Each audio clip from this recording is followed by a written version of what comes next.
मी ज्या वेळेला यांचे मोर्चे किंवा संघर्ष रिपोर्ट करण्यासाठी जात असे त्यावेळी माझे सहकारी, ज्येष्ठ सहकारी मला असं म्हणत की तू जाणं बरोबर नाही, कारण तुझी बातमी जी आहे ती शिवसेनेला आणि स्थानिक लोकाधिकार समितीच्या बाजूनी होईल, निपक्षपाती होणार नाही. कारण तू मराठी आहेस, पण ते अर्धाच भाग सांगत होते. ती निपक्षपाती होणार नाही कारण तू मराठी आहेस आणि आम्ही बाकी सगळे दाक्षिणात्य आहोत. आमच्या कचेरीमध्ये बहुसंख्य दाक्षिणात्य होते. माणसं चांगली होती, ज्येष्ठ होती, हुशार होती, पण ती सर्व दाक्षिणात्य होती आणि त्यामुळे त्यांचा माझ्याकडे बघण्याचा दृष्टिकोन इकॉनॉमिक टाइम्समध्ये नोकरी करूनही अप्रत्यक्षपणे स्थानिक लोकाधिकार समिती आणि शिवसेनेचा समर्थक अशीच त्यांनी माझ्याबद्दलची धारणा केलेली होती. आता तो काळ जो आहे 73-74चा, तो ज्यांना आठवत असेल त्यांना सहज लक्षात येईल की त्यावेळची भावना पूर्णपणे वेगळी होती. दाक्षिणात्यांच्या विरुद्ध चळवळ झाल्यावर आपण सगळं मानतो, पण शिवसेना हे एका अर्थाने संयुक्त महाराष्ट्र समितीचं दुसरं एक्सटेन्शन होतं. तुम्ही जर हुतात्मा चौक पाहिला तर तिथे कामगार आणि शेतकऱ्यांचा हातात मशाल घेतलेला पुतळा आहे, ती मूर्ती आहे. आज पुन्हा शिवसेनेकडे मशाल आलेली आहे हातात, आणि ती मशाल जर तशीच राहिली तर हुतात्मा चौकातलं जे अभिप्रेत राज्य आहे, म्हणजे कामगार शेतकऱ्यांचं, मराठी कामगार शेतकऱ्यांचं राज्य इथे पुन्हा येऊ शकेल असं वातावरण आपण निर्माण करू शकलेलो आहे. संयुक्त महाराष्ट्र समितीच्या चळवळीच्या वेळेला आपल्या महाराष्ट्रामध्ये म्हणजे मुख्यतः मुंबईमध्ये एकूण 62 गिरण्या होत्या, कापड गिरण्या. 73-74ला सुद्धा 62 कापड गिरण्या होत्या. त्यातली एकही गिरणी मराठी मालकाची नव्हती. त्या जवळजवळ सर्व मारवाडी आणि गुजराती मालकांच्या होत्या. 2.5 लाख कामगार होते, त्याच्यापैकी जवळजवळ 98% कामगार मात्र मराठी होते. साधारणपणे हीच अवस्था बॉम्बे पोर्ट्समध्ये होती, रेल्वेमध्ये होती. तिथले कामगार जे होते ते मराठी होते, पण त्याचं व्यवस्थापन जे होतं ते मराठी नव्हतं. आणि त्यावेळेला मुख्यतः या गुजराती आणि मारवाडी मालकांनी मराठी माणसाविरुद्ध जो आकस बाळगलेला होता, त्या आकसाचा आविष्कार सध्या आपण आपल्या देशात पाहतोय. तो आकसाचा आविष्कार जुन्या काळापासून आहे. शिवाजी महाराजांनी सुरत लुटली आणि महाराष्ट्रामध्ये आणली, ह्याचा खुन्नस आजही अमित शाह आणि मोदी यांच्या मनात आहे. आणि त्याचाच सूड आता आपण अमित शाह घेताना बघतोय, ज्याचा उल्लेख आता सुभाष देसाईंनी अतिशय प्रभावीपणे केला. म्हणजे इथले सर्व उद्योग परत सुरतला न्यायचे किंवा गुजरातला न्यायचे. ती गिफ्ट सिटी जी त्यांनी निर्माण केली म्हणून सांगितली, ती पूर्णपणे ओसाड पडलेली आहे. अक्षरशः अब्जावधी रुपये त्या गिफ्टमध्ये खर्च केलेले आहेत, पण तिकडे कोणी जात नाहीये. कारण तेच सगळे गुजराती व्यापारी जे आहेत, मुख्यतः डायमंड मर्चंट्स, त्यांना अजून मुंबईच पाहिजे आहे. परंतु तिकडे अत्यंत स्वस्त जागा, सर्व सवलती दिल्या आहेत म्हणून त्यांनी तिकडे जागा घेऊन ठेवलेल्या आहेत. परंतु ते तिकडे जायला तयार नाहीत, कारण त्यांच्या मते मुंबईमध्ये जे त्यांना मिळू शकतं ते तिकडे मिळू शकत नाही. मुंबईत त्यांना काय मिळू शकतं? एक तर सवलती मिळू शकतात, तिथे पोर्ट आहे, एअरपोर्ट आहे, सगळी ट्रान्सपोर्टची व्यवस्था आहे, जगाशी कनेक्टिव्हिटी आहे. आणि दुसरं म्हणजे मराठी कर्मचारी, मराठी कामगार आहेत. गुजरातमध्ये आपण किती लोक गेलाय मला माहीत नाही, अहमदाबाद, बडोदा जर तुम्ही पाहाल तर तुम्हाला आपल्या मराठी मुंबईसारखे कामगार, कर्मचारी, कर्तबगार आणि कार्यक्षम तुम्हाला जवळजवळ दिसणारच नाहीत. त्यांना सगळे असे कामगार कर्मचारी मुंबईत जसे मिळतात तसे तिकडे मिळत नाहीत. तर एकेकाळी अहमदाबादमध्ये सुद्धा 108 गिरण्या होत्या. म्हणजेच 1960च्या काळामध्ये महाराष्ट्र निर्माण झाल्यानंतर संयुक्त महाराष्ट्र समितीच्या काळात जी गुजराती मारवाड्यांची सत्ता होती ती हळूहळू लयाला गेली आणि सरकारच्या मदतीने पब्लिक सेक्टर निर्माण झाला. पब्लिक सेक्टर म्हणजे तुम्हाला आठवत असेल, बर्माशेल कंपनीचा पूर्वी गॅस येत असे, काही काही महिलांना आठवत असेल, त्यावेळेला कोणी गॅस घ्यायला तयार नसायचं घरी. बर्माशेल कंपनीचे जे सेल्समन होते ते घरोघरी जायचे आणि गॅसमध्ये काही गैर नाही, गॅस कसा चालवायचा याचं प्रशिक्षण द्यायचे. अशी बर्माशेल कंपनी होती. ती 73-74 मध्ये तिचं राष्ट्रीयकरण करून ती भारत पेट्रोलियम झाली. तशी एस्सो होती, तिचं पुढे हिंदुस्थान पेट्रोलियम झालं. ह्या दोन अशा सार्वजनिक क्षेत्रात आल्या आणि अशा अनेक खाजगी कंपन्या ज्या परदेशी होत्या, अमेरिकन होत्या, ब्रिटिश होत्या, त्यांचं आपल्या राष्ट्रीयकरणाने आपल्यामध्ये सामील करण्यात आलं. त्या राष्ट्रीयकरणामुळे देशाची संपत्ती प्रचंड वाढली आणि जसं सुभाष देसाई म्हणले तिथे आपल्या चळवळीमुळे मराठी माणसांची टक्केवारी सुद्धा वाढली त्या पब्लिक सेक्टरमध्ये. नाहीतर त्या पब्लिक सेक्टरमध्ये सुद्धा प्रामुख्याने अमराठी माणसं होती. हा जो पब्लिक सेक्टर प्रचंड प्रमाणावर वाढला आणि त्याच्याबरोबर मराठी माणसांची सुद्धा संख्या वाढली. आता इथे बसलेल्या अनेक लोकांना कदाचित आठवण असेल 73-74 मध्ये आपल्या देशाची अर्थव्यवस्था इतकी भीषण होती की त्यावेळेला महाराष्ट्रात पडलेल्या दुष्काळामध्ये सुकडी खायला द्यायला लागायची आणि ती सुकडी इथल्या मुंबईकरांनी सुद्धा खावी असं आवाहन त्यावेळेचे मुख्यमंत्री करत असत.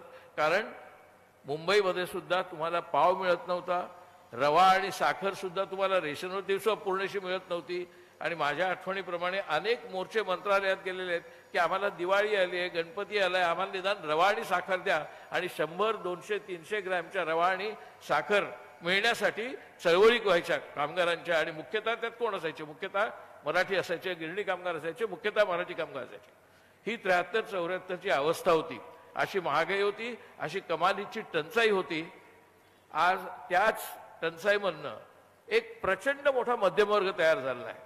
प्रचंड मोठा म्हणजे किती? तर आपल्या महाराष्ट्रामध्ये प्रामुख्याने मुंबई पुणे शहरांमध्ये आणि एकूण औरंगाबाद नागपूरमध्ये सुद्धा एक प्रचंड प्रमाणावर मोठा मध्यमवर्ग आहे. ज्या मध्यमवर्गाने पूर्वीच्या चाळीतलं ब्लॉक नसलेलं, घरात गॅस नसलेलं किंवा घरात ट्यूबलाईट येणारं, घरात टेलिव्हिजन नसणारं, घरात कित्येकांच्या रेडिओ शो नसणारं, बाहेर मोटारीत असण्याचा प्रश्नच नव्हता, स्कूटरसाठी सुद्धा 10-10 वर्ष क्यू लावायला लागायचा. हे सगळं ज्याला कनिष्ठ मध्यमवर्गाचं जीवन म्हणतात ते अनुभवलेले आपल्याच इथल्या लोकांनी. आपल्याच इथल्या लोकांनी जर आपल्या स्वतंत्रपणे खासगीमध्ये मनातल्या मनात जर विचार केला की आपल्याला 75 साली किती पगार होता, 80 साली आपल्याला किती पगार होता, आपल्या घरामध्ये कोणत्या सुखसोयी होत्या, वॉशिंग मशीन नव्हतं, फ्रीज घ्यायचा तर चर्चा करायची घरात 6-6 महिने की आपण फ्रीज घ्यायचा का, तो परवडेल का. टेलिव्हिजन ज्या वेळेला आला तेव्हा तो टेलिव्हिजन घरात कुठे ठेवायचा, तो फक्त ब्लॅक अँड व्हाईट होता आणि तो मुख्यतः 2 कंपन्यांचा होता, एक क्राऊन आणि एक अपट्रॉन.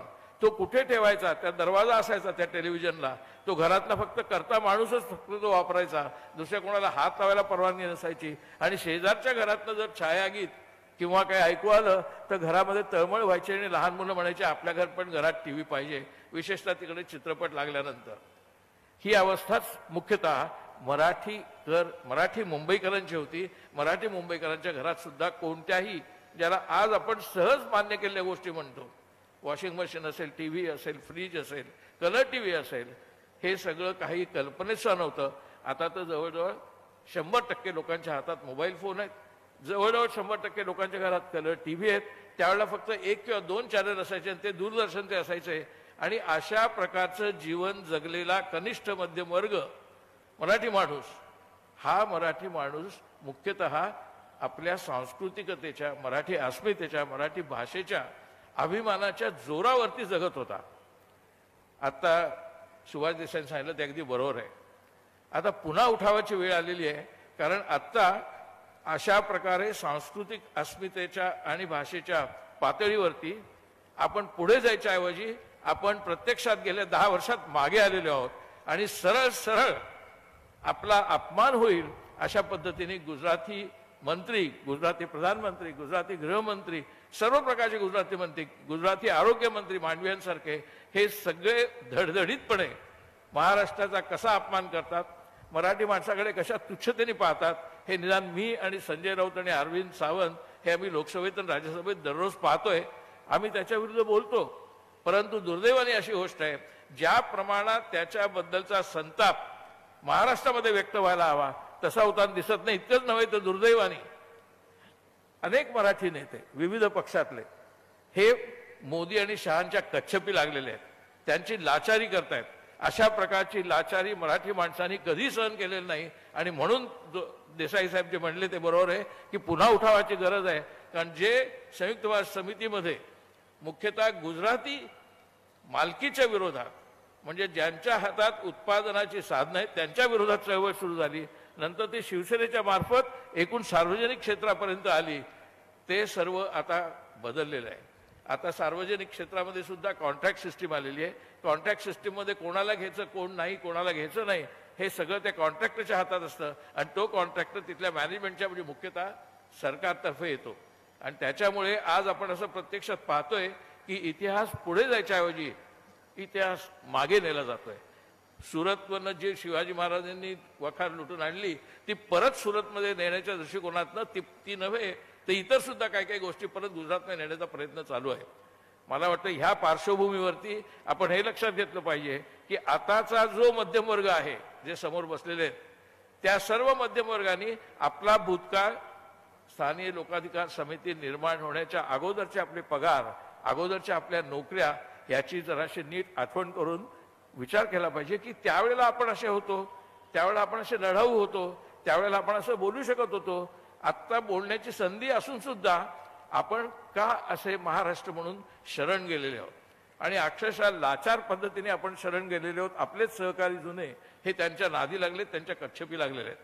प्रत्यक्षात वस्तुस्थिती अशी आहे की आता निवडणुका आलेल्या आहेत आणि ह्या निवडणुकीमध्ये मोदी आणि शहांना असं जवळजवळ वाटायला लागलेलं आहे की आपल्याला पुन्हा तेवढी मतं मिळणार नाही आहेत. त्यांना मागच्या निवडणुकीमध्ये 303 जागा एकट्या भाजपला मिळाल्या. त्याच्या अगोदरच्या निवडणुकीत भाजपला 282 जागा मिळाल्या. आता आपल्याला परत 282 मिळतील असं वाटत नाही, 300 मिळतील असं वाटत नाही आणि म्हणून त्यांनी नवीन नवीन प्रकल्प, नवीन नवीन घोषणा, नवीन नवीन भावनात्मक आवाहन तमाम समाजाला करतायत आणि आपण सुद्धा कित्येक वेळेला त्या विशिष्ट घोषणांच्या त्या विशिष्ट भावनात्मकतेच्या आहारी आपण जातोय. ते आहारी गेल्यामुळे त्यांना असं वाटतं की आपल्याला 300 किंवा 200 जागा मिळतील. परवा तर ते म्हणले आम्हाला 370 मिळतील आणि आमच्या एनडीएला 400 सुद्धा मिळतील. तुम्ही जर मनातल्या मनात हिशेब करून पाहिला तर राष्ट्रीय पक्ष भारतीय जनता पक्ष नाही, तो फक्त उत्तर भारतीयांचा हिंदी भाषिकांचा पक्ष आहे. तामिळनाडूमध्ये त्यांना काही स्थान नाहीये, केरळमध्ये त्यांना काही स्थान नाहीये, तेलंगणमध्ये त्याला काही स्थान नाहीये, आंध्र प्रदेशमध्ये मामूली स्थान आहे किंवा जवळजवळ नाहीये, कर्नाटकामध्ये फक्त कोस्टल रिजनमध्ये त्यांना स्थान आहे. बाकी कर्नाटकात साध्या पॉंडिचेरी सुद्धा त्यांना स्थान. वरती तुम्ही जात तर बंगालमध्ये त्यांना स्थान नाहीये, पंजाबमध्ये त्यांना स्थान नाहीये, काश्मीरमध्ये त्यांना स्थान नाहीये.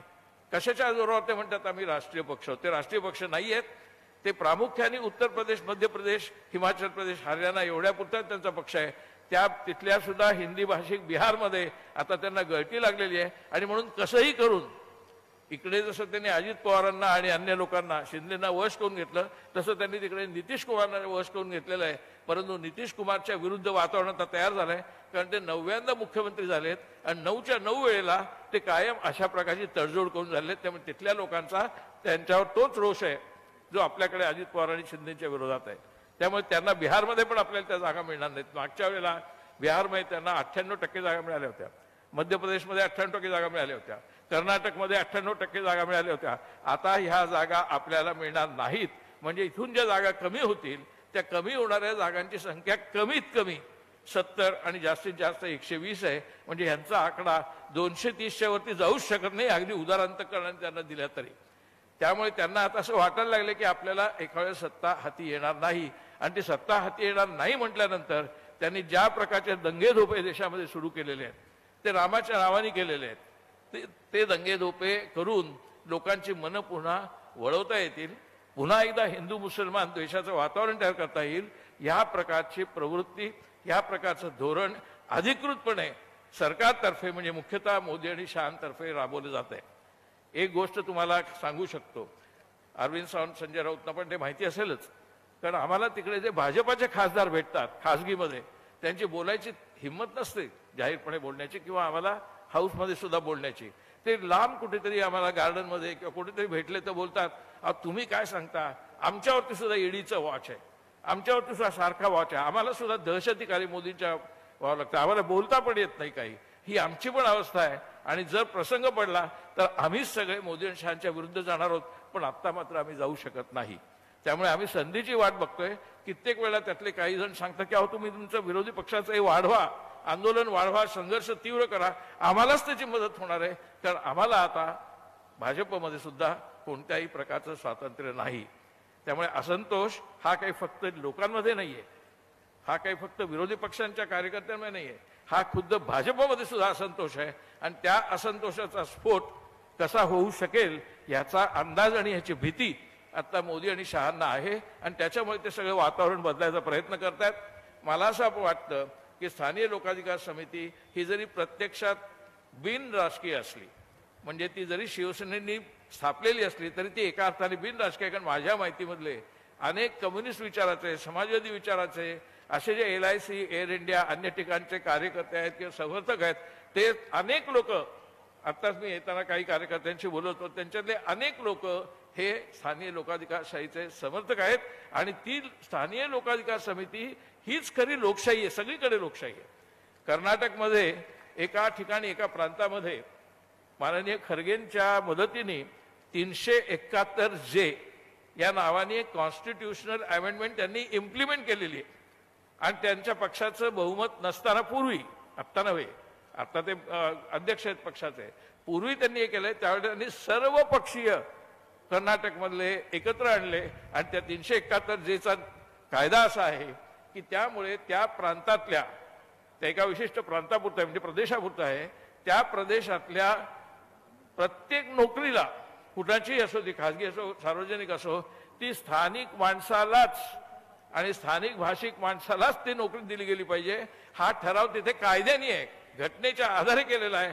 371J या घटनेच्या कलमानुसार ते त्यांनी तिकडे घडवून आणलेलं आहे. ते आपल्याला घटना असो नसो, आपण आपल्या ताकदीच्या जोरावर, आपल्या लढ्याच्या जोरावर, आपल्या संघर्षाच्या जोरावर ते आपण ते करू शकतो. याच्यामध्ये प्रांतवाद नाही. याच्यामध्ये प्रांतवाद कसा नाही, कारण हीच घोषणा, हीच चळवळ तामिळनाडूमध्ये आहे, बंगालमध्ये आहे, केरळमध्ये आहे. आणि त्या सगळ्या ठिकाणी, कारण स्थानिक लोकाधिकार समिती ह्या ज्या वेळेला समर्थ होतात त्यावेळेला खऱ्या अर्थाने लोकशाही समर्थ होते. कारण लोकशाहीमध्ये लोक महत्वाचे आहेत आणि लोकांमध्ये ते स्थानिक लोक महत्वाचे आहेत. स्थानिक लोकांचा असा अधिकार असणं, याचा अर्थ आपण देशाच्या विरोधात किंवा प्रांतवादाने इतरांच्या द्वेषामध्ये परामर्श करतोय आपण, असं अजिबात समजायचं कारण नाही. आपला हा स्थानिक लोकाधिकार समितीचा प्रयत्न म्हणजे लोकशाही बळकट करण्याचा प्रयत्न आहे. हाच प्रयत्न आत्ता अमेरिकेत सुद्धा चालू आहे. आणि म्हणूनच अमेरिकेमध्ये सुद्धा एक प्रकारे मगाशी सांगितलं अनिल देसाईंनी किंवा अन्य लोकांनी, सुभाष देसाईंनी पण, की अमेरिकेत सुद्धा आता त्यांच्या पद्धतीने स्थानिक लोकाधिकार चळवळ चालू झालेली आहे. त्यांच्याकडचं जे अरिष्ट आहे, आर्थिक अरिष्ट, ते आर्थिक अरिष्ट याच्याचमुळे आलेलं आहे. इंग्लंडमध्ये, जर्मनीमध्ये सुद्धा अशा प्रकारची चळवळ चालू आहे. दुर्दैवाने त्यांच्याकडे सुद्धा काही प्रमाणात द्वेषाचं आणि नफरतीचं राजकारण करून ते त्याला वळण लावायचा प्रयत्न करतायत. पण त्यांच्याहीकडे आपल्यासारखे चांगले सद्भावनेचा विचार करणारे, लोकांना समाविष्ट करणारे आणि तरीही आपली अस्मिता, आपली भाषा, आपली संस्कृती टिकवून स्थानीय लोकाधिकार प्राप्त करणारे असेही घटक त्यांच्याकडे आहेत, अशाही चळवळी त्यांच्याकडे आहेत. आपण एकटे नाही, आपण महाराष्ट्रातही एकटे नाही, देशातही एकटे नाही, जगातही एकटे नाही. हे लक्षात घेऊन आपण आपली चळवळ अधिक समर्थ करावी. त्याला आमच्यासारख्या पत्रकारांचा, आता मी या घडीला पत्रकार नसलो तरीही आमच्यासारख्या पत्रकारांचा पूर्ण पाठिंबा असेल, पूर्ण समर्थन असेल. असे 4 शब्द सांगून मी माझं भाषण संपवतो. धन्यवाद.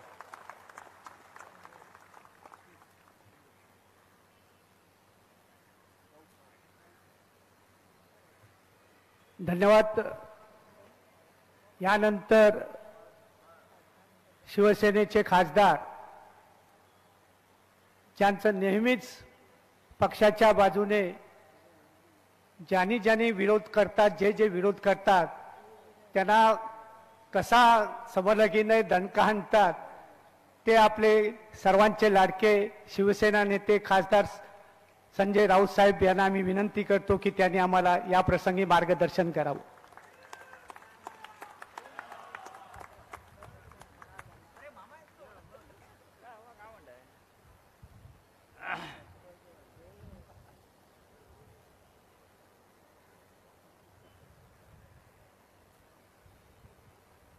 लोकाधिकार समिती महासंघाचे अध्यक्ष, माझे सहकारी खासदार शिवसेना नेते अनिल देसाई, मंचावरील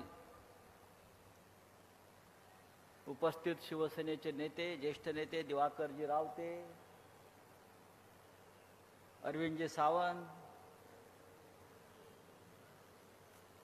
प्रदीप मयेकर, विलास पोतनीस, अख्खी लोकाधिकार समिती आहे ना. मला लोकाधिकारची नावं घ्यायला आवडतात.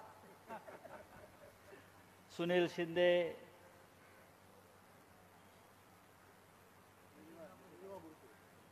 सिनेट सिनेट दिलेमाजी, चंदू मामा,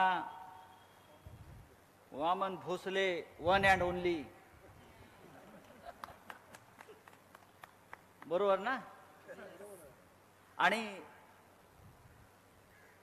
आपण ज्यांचे विचार ऐकलेत ते ज्येष्ठ पत्रकार, खासदार माननीय श्री कुमार केतकर, कामगार मैदानावर लोकाधिकार समितीचा मेळावा होतो आहे. लोकाधिकारचे मेळावे खरं बंदिस्त हॉलमध्ये होतात, तुम्ही मैदानात घेतलेला आहे. 50 वर्ष झाली. एखाद्या व्यक्तीला 50 वर्ष होतात, एखाद्या संस्थेला 50 वर्ष होतात,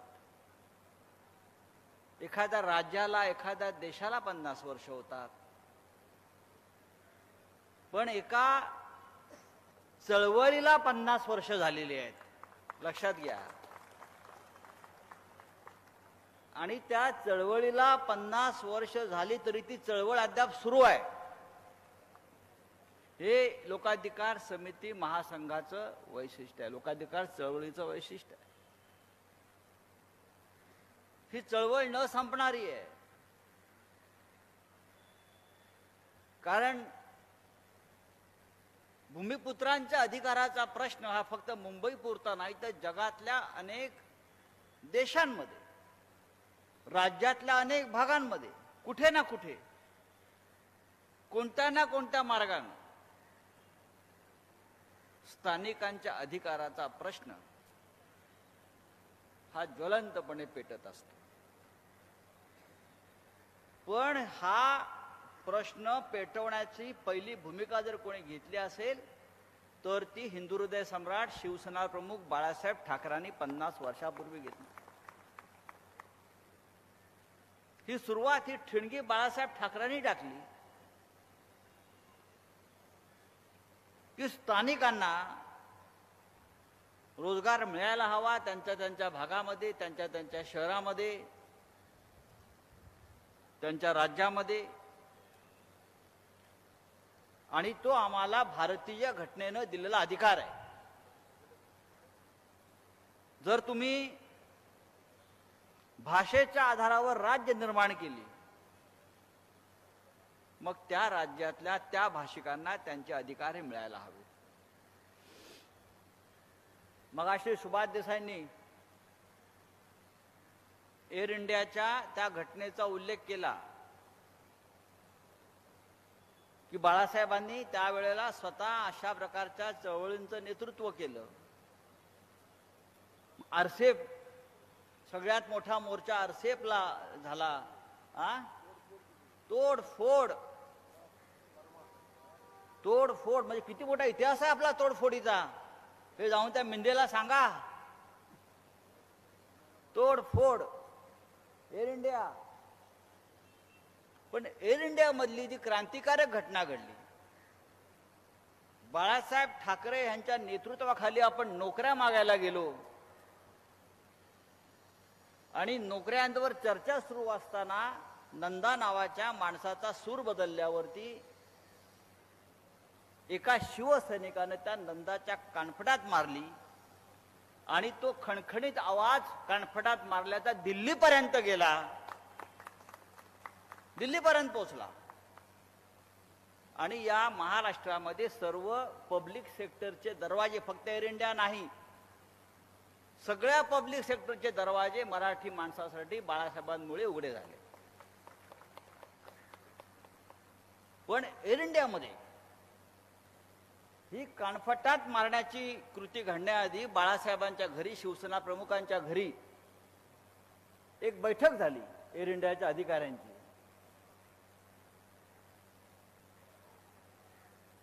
आणि ते ऐकायला तयार नव्हते. बाळासाहेबांनी त्यांना सांगितलं,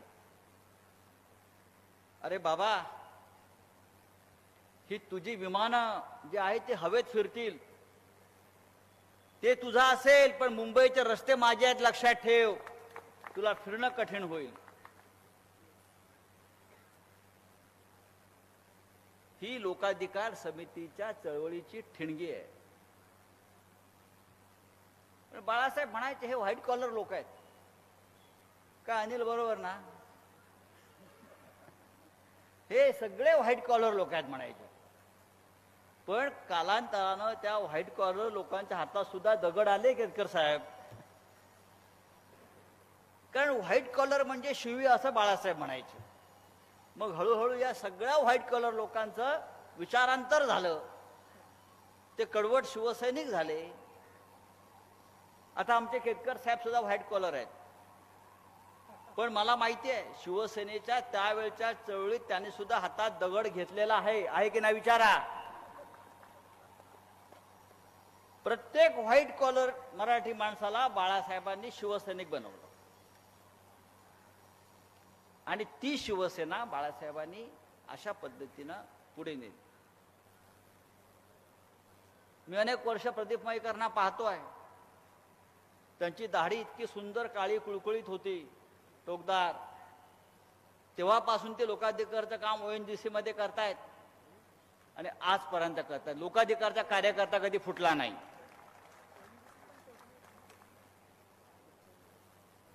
भूमिपुत्रांची चळवळ ही ऐतिहासिक चळवळ आहे. या देशामध्ये 2 लोकांनी भूमिपुत्रांची चळवळ सुरू केली.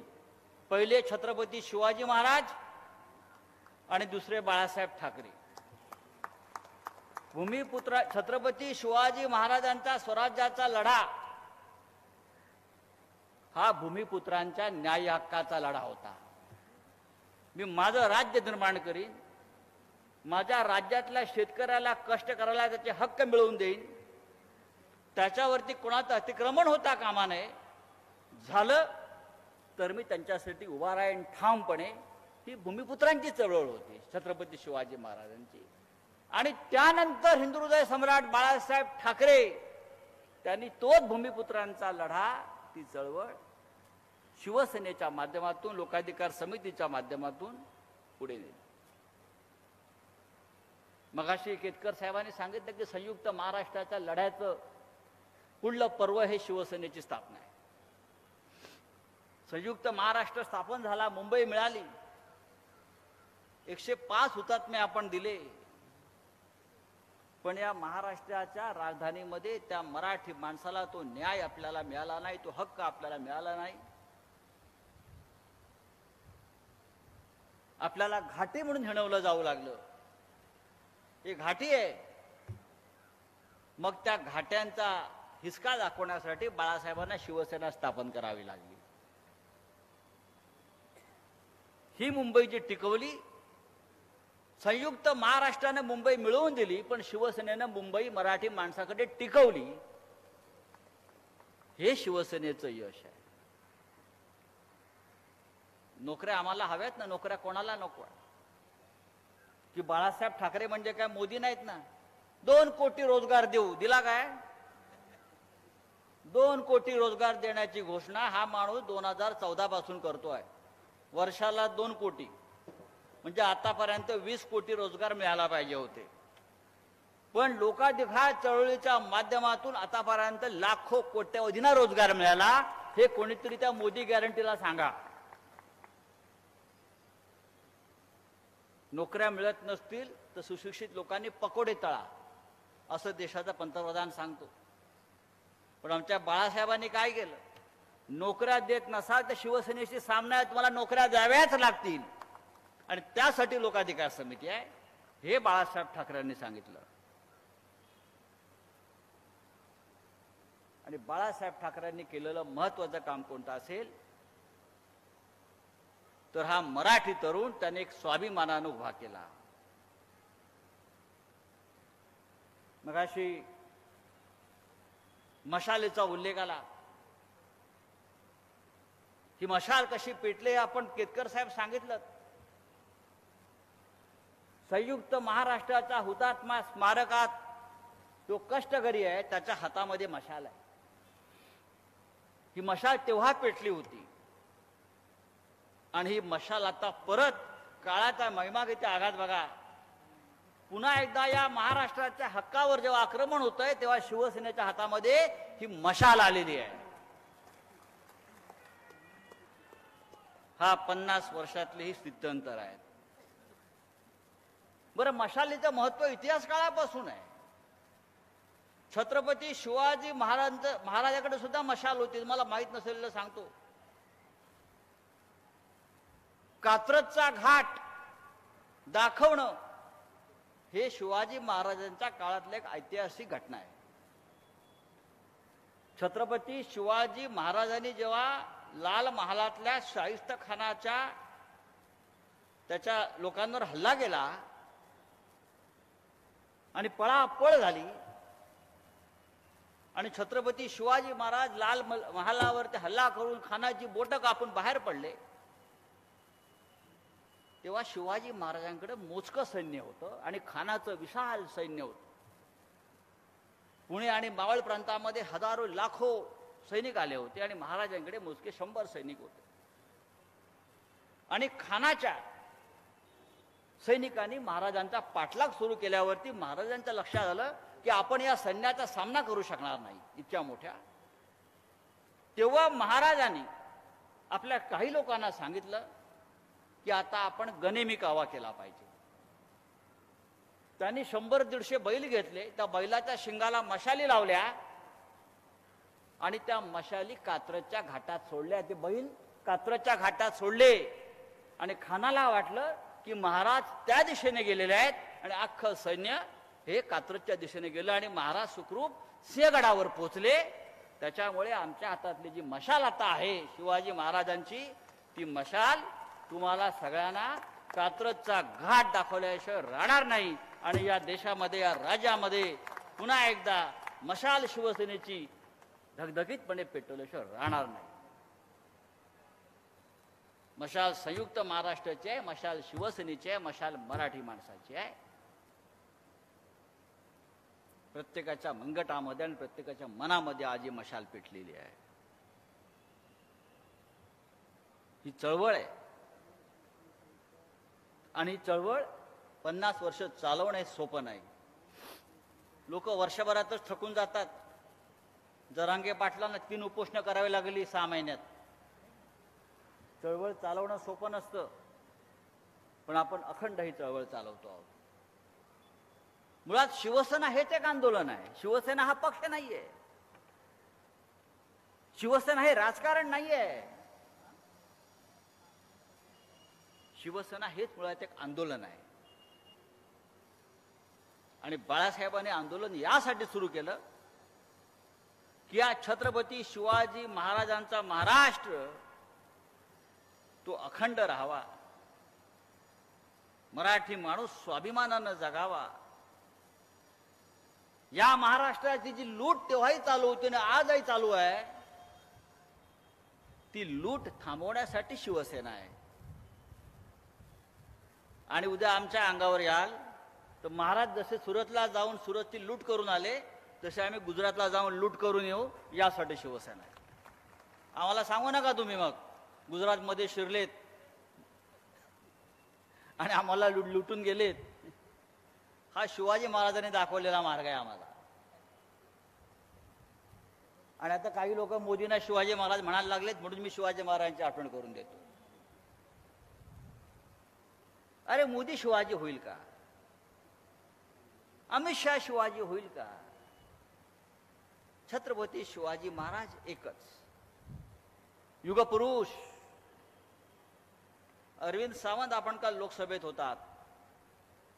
बाळराजे जे आहेत या सरकारचे, त्यांनी एक भाषण केलं आणि त्यांनी तुमच्या प्रधानमंत्र्यांचा उल्लेख युगपुरुष असा केला. 500 वर्षानंतर एक युगपुरुष जन्माला आला. हिम्मत कशी होते तुमची? अरे तू मराठी माणूस असली तुला लाज वाटली पाहिजे. या पृथ्वी तलावरती शिवाजी महाराजांशिवाय दुसरा युगपुरुष जन्मालाच आलेला नाही. आणि हे इतके मिंदे झाले की त्या मोदींना युगपुरुष म्हणायला लागले, त्यांना शिवाजीची उपमा द्यायला लागले. हे सगळं थांबवण्याची जबाबदारी जर कोणावरती असेल तर ते आपल्यावर आहे. हक्क आहे आपला या महाराष्ट्रावर, या मुंबईवर, इकडल्या प्रत्येक नैसर्गिक साधनांवर. नोकऱ्या तर आम्हाला मिळायलाच पाहिजेत. महाराष्ट्रातला उद्योग बाहेर जाता कामा नये.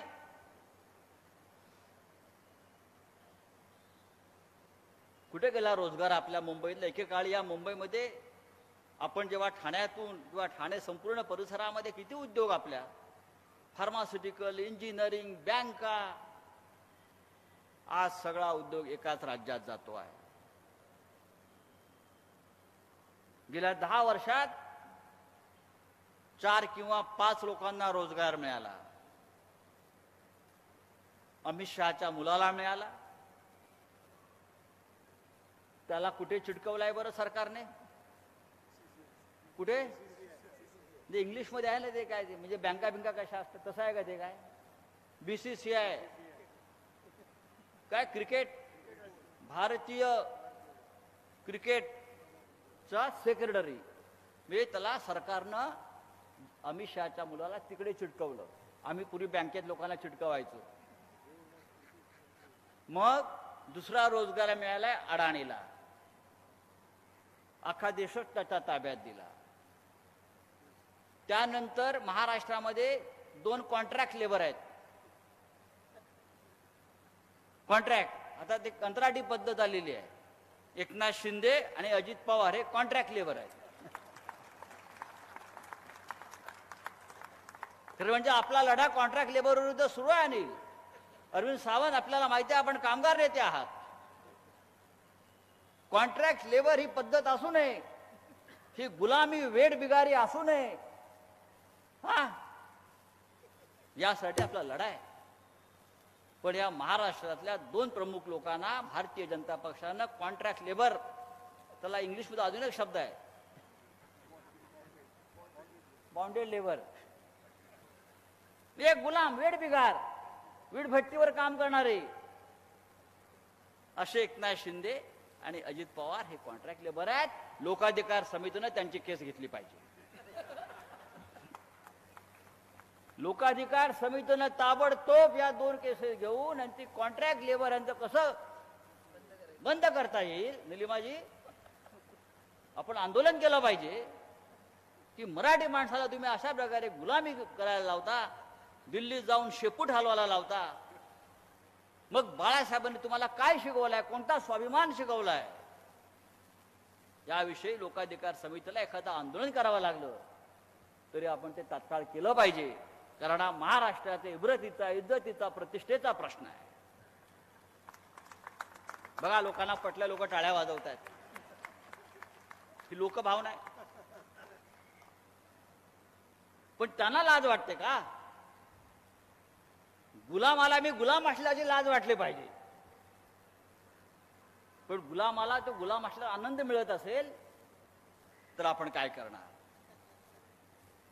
ही गुलामी अखंड चालू राहते आणि शेवटी तो गुलाम हा झिजून मरून जातो, संपून जातो. मित्रांनो, या महाराष्ट्राचं चित्र, या देशाचं चित्र अत्यंत भयंकर आहे. मगाशी माननीय कुमार केतकरांनी त्यातल्या बऱ्याचशा गोष्टी आपल्यापर्यंत आणलेल्या आहेत. एकेकाळी महाराष्ट्र या देशाचं नेतृत्व करत होतं. महाराष्ट्र मेले तर राष्ट्र मेले, मराठा विना राष्ट्र गाडा न चाले, खरा वीरवैरी पराधीनतेचा, महाराष्ट्र आधार या भारताचा, हे आम्ही अभिमानानं सांगत होतो. आज महाराष्ट्र हे दिल्लीच्या वाटेवरचं पायपुसणं झालेलं आहे. कोणी येतो आणि त्या महाराष्ट्राचा पाय पुसण्याला पाय पुसून पुढे जातो. महाराष्ट्र लुटतो, महाराष्ट्राची बदनामी करतोय आणि राज्यकर्ते हे मूग गळून गप्प बसलेले आहेत. अशा वेळेला या राज्याची जनता अपेक्षेनं कोणाकडे पाहत असेल तर ती शिवसेनेकडे पाहते, ती माननीय उद्धव ठाकरेंकडे पाहते, ती आपल्या शिवसेनेच्या संघर्षाकडे पाहते. कारण हा महाराष्ट्र देशाला दिशा दाखवेल. हा महाराष्ट्र देशावर असलेली गुलामगिरी हुकुमशाही संपवेल ही अपेक्षा देश या महाराष्ट्राकडून पाहतो आहे. आणि मगाशी जे केतकरांनी सांगितले तेच माझं मत आहे. 2024 साली मोदी देशाचे पंतप्रधान नसतील ही शिवसेनेची गॅरंटी. नरेंद्र मोदी खूप गॅरंटी देतात, गॅरंटी. आमची गॅरंटी पण आणि वॉरंटी पण आहे. एक्सपायरी डेट संपलेली आहे. कधी निवडणुका घ्या, आपली गॅरंटी आहे, मोदी प्रधानमंत्री नसणार. भारतीय जनता पक्ष आणि त्यांचे जे काय आहेत त्यांचे मिंधे सगळे ग्रुप्स गट हे 220 225 या आकडा पारच करू शकत नाहीत. आपण सांगितलं मगाशी महाराष्ट्रामध्ये 35च्या आसपास 35च्या वर जागा महाविकास आघाडी जिंकते आहे. संपूर्ण कर्नाटक काँग्रेस आणि त्यांचे मित्र पक्ष जिंकत आहेत. पश्चिम बंगाल, केरळ, आंध्र प्रदेश, झारखंड असे अनेक राज्य एक हाती इंडिया म्हणजे आपण सगळे जिंकतो आहोत. भाजपकडे आहे काय घंटा वाजवत बसा. म्हणजे मी राम मंदिराविषयी म्हणतो आहे. प्रभू श्रीरामासाठी लढा आम्ही दिला. आम्ही शिवसेनेला केतकर साहेब तुम्ही मान्य केलं पाहिजे. आपण धर्मनिरपेक्ष आहात, पण हिंदुत्व हे धर्मनिरपेक्षतेचं सगळ्यात मोठं उदाहरण आहे. बाळासाहेबांचं हिंदुत्व हे अयोतुल्ला खोमेनी इराणचा तसं नव्हतं. सगळ्यांना सामावून घेऊन देश पुढे नेणारं हिंदुत्व होतं. थाळ्या बडवणारं, घंटा वाजवणारं हिंदुत्व त्यांचं नव्हतं. आज देश फक्त एका विचारानं लोकांना गुंग आणि धुंद करून, म्हणजे जर तुम्ही त्यांच्या लोकांची भाषणं ऐकलीत आता काही रोज सकाळी बोलत असतात अधूनमधून, मीही बोलतो ना असं नाही, पण मी शुद्धीत बोलतो. हे 50 पैशाची चिलीम मारून जी नशा येते, डुप्लिकेट माल, तंबाखू, हे तसे बोलत असतात. त्यांना दुसरं काही दिसत नाही. या देशात बेरोजगारी, महागाई, अत्याचार, बलात्कार, खून. लोकमान्य टिळक म्हणायचे 5 पैशाची चिलीम मारली का खूप आयडिया सुचतात. तसे हे सुद्धा रोज गांजा किंवा चिलीम मारतात आणि देशाला दिशा द्यायचं काम करतात. पण नशा, या नशेतून आपण बाहेर पडलं पाहिजे. काल पुण्यामध्ये काय झालं, आपल्या काही पत्रकार सहकाऱ्यांवरती हल्ले झाले.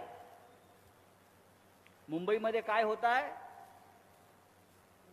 हत्या होत आहेत, खून होत आहेत. महाराष्ट्रात हत्या होत आहेत, खून होत आहेत. अभिषेक घोसाळकरची हत्या ही आपल्याला सगळ्यांना विचार करायला लावणारी गोष्ट. आपल्या घरापर्यंत हे लोक पोचलेले आहेत, लक्षात घ्या. आपल्या घरापर्यंत, आपल्या मुलांपर्यंत. पण लक्षात घ्या, राहुरीमध्ये, नगर जिल्ह्यात ॲडव्होकेट राजाराम आढाव आणि त्यांची पत्नी मनीषा आढाव, 2 वकील दाम्पत्य, सुशिक्षित, दोघांचं अपहरण करून हत्या करण्यात आली. काय करताय सरकार? काल पुण्यामध्ये निखिल वागळे,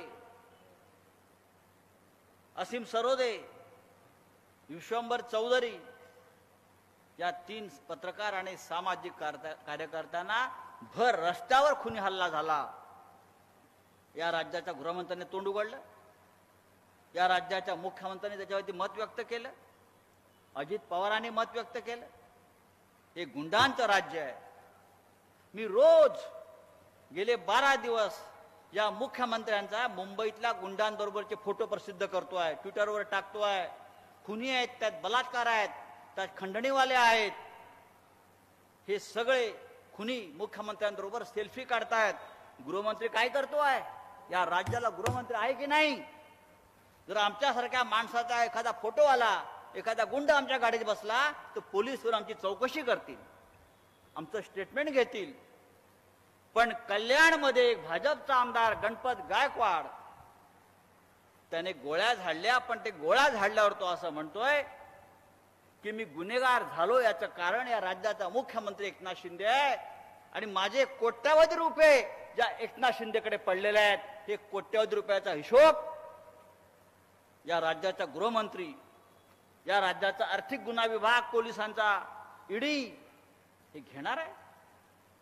जर एक आमदार सांगतो, त्याचं स्टेटमेंट आहे की माझे कोट्यावधी रुपये पडले, हे कोट्यावधी रुपये कुठून आले, हा गुन्हेगारीतला पैसा असेल तर money laundering act, PMLA section 45A ज्याच्यावरती आमच्यावर कारवाई झाली, त्याखाली या मुख्यमंत्र्याला तात्काळ अटक व्हायला पाहिजे. हिंमत आहे या गृहमंत्र्याची, या राज्याची, अमित शहाची, या प्रधानमंत्री मोदीची, जो भ्रष्टाचार सहन करणार नाही म्हणतो, भ्रष्टाचाराच्या बाबतीत 0 टॉलरन्स म्हणतो, पण सगळ्यात जास्त भ्रष्टाचाराला जर कोणी उत्तेजना, प्रेरणा आणि पाठिंबा देत असतील तर ते हे लोक आहेत. आणि आपण ते सगळं सहन करतो आहे. आपण टाळकुट्यात भजन करत त्याला मत देतो आहोत. हे रामराज्य नाहीये, लक्षात घ्या. हे रामाचं राज्य नाहीये. रामाचं मंदिर उभं राहिलं असेल, राम मंदिराचा उत्सव साजरा झाला असेल, पण हे रामराज्य नाहीये. रावणाचं राज्य यापेक्षा चांगलं होतं श्रीलंकेतलं, लंकेतलं. रावणा तसा उत्तम राजा होता, आपल्याला माहित असेल. पंडित होता, विद्वान होता, पण सत्य आणि असत्य, धर्म आणि अधर्माची ती लढाई होती, राम आणि रावणाची. पण मोदीचं राज्य, फडणवीसचं राज्य हे अधर्माचं राज्य आहे, हे पापाचं राज्य आहे. हे पापाच्या पैशातून निर्माण झालेलं राज्य आहे, लक्षात घ्या. आणि हे पाप आपल्याला उलथवून टाकायचं. आणि कार्य, हे पवित्र कार्य आपल्याला या देशासाठी करावं लागेल, या राज्यासाठी करावं लागेल. माननीय उद्धव ठाकरे शिवसेनेचे पक्षप्रमुख याने फार मोठा संघर्ष, फार मोठा लढा उभारलेला आहे. या देशामध्ये घटनेची, संविधानाची, कायद्याची कशी हत्या होते याचं ज्वलंत उदाहरण म्हणजे शिवसेना आणि राष्ट्रवादी काँग्रेस पक्षावरचा झालेला हल्ला. अरे, जो पक्ष हिंदुहृदय सम्राट बाळासाहेब ठाकरेंनी स्थापन केला, ज्या पक्षानं महाराष्ट्राला दिशा दिली, ठाकरे म्हणजे शिवसेना, हे पाकिस्तानात जाऊन विचारा, तिकडले शेंबड पोर पण सांगेल. ती शिवसेना, हे राहुल नार्वेकर, जोही कधी काळी शिवसेनेमध्ये होता, ते तुमचं काय इलेक्शन कमिशन हे म्हणतात, त्या आयऱ्या गायऱ्याची शिवसेना, राष्ट्रवादी काँग्रेस. अरे, शरद पवार हयात आहेत, ज्याने त्या पक्षाची स्थापना केली, फाउंडर, अध्यक्ष, ते निवडणूक आयोगासमोर बसलेत जाऊन. अनिल बरोबर ना मी म्हणतोय ते, आर्ग्युमेंटला पक्षाच्या अध्यक्षसमोर बसलेत. मी शरद पवार, मी हा पक्ष स्थापन केला. पण इलेक्शन कमिशन, ते कसलं इलेक्शन कमिशन? ते मोदी शहाचं कमिशन आहे. ते म्हणते नाही नाही नाही, तुम्ही शरद पवार नाही, तुम्ही शरद पवार नाही, तुमचा पक्ष नाही. अजित पवार हे शरद पवार, त्यांचा पक्ष. साला काय बोलणार? भारतीय संविधानाची इतकी धडधडीत हत्या या देशामध्ये कधी झाली नव्हती.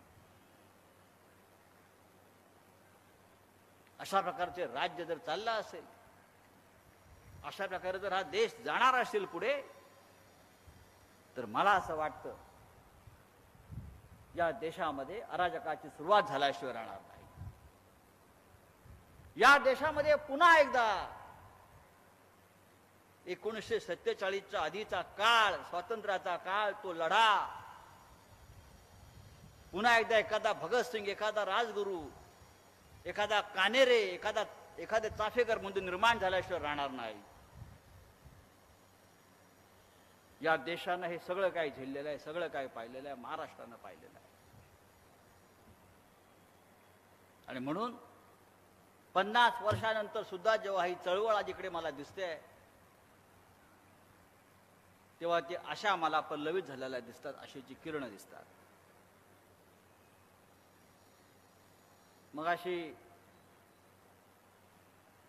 सुभाष देसाईंनी सुरेश भटांची एक कविता, अरे पुन्हा आयुष्याच्या पेटवा मशाली, या मशाली आपल्या हातामध्ये विचारांच्या पेटल्या पाहिजे. सुरेश भट हे फार महान कवी होते, केतकर साहेबांना माहिती असतील.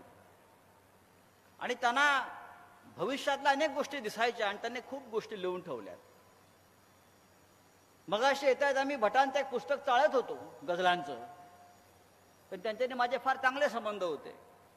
आणि आजच्या परिस्थितीला साजेशी असे गझल आणि कविता माझ्या हातात पडली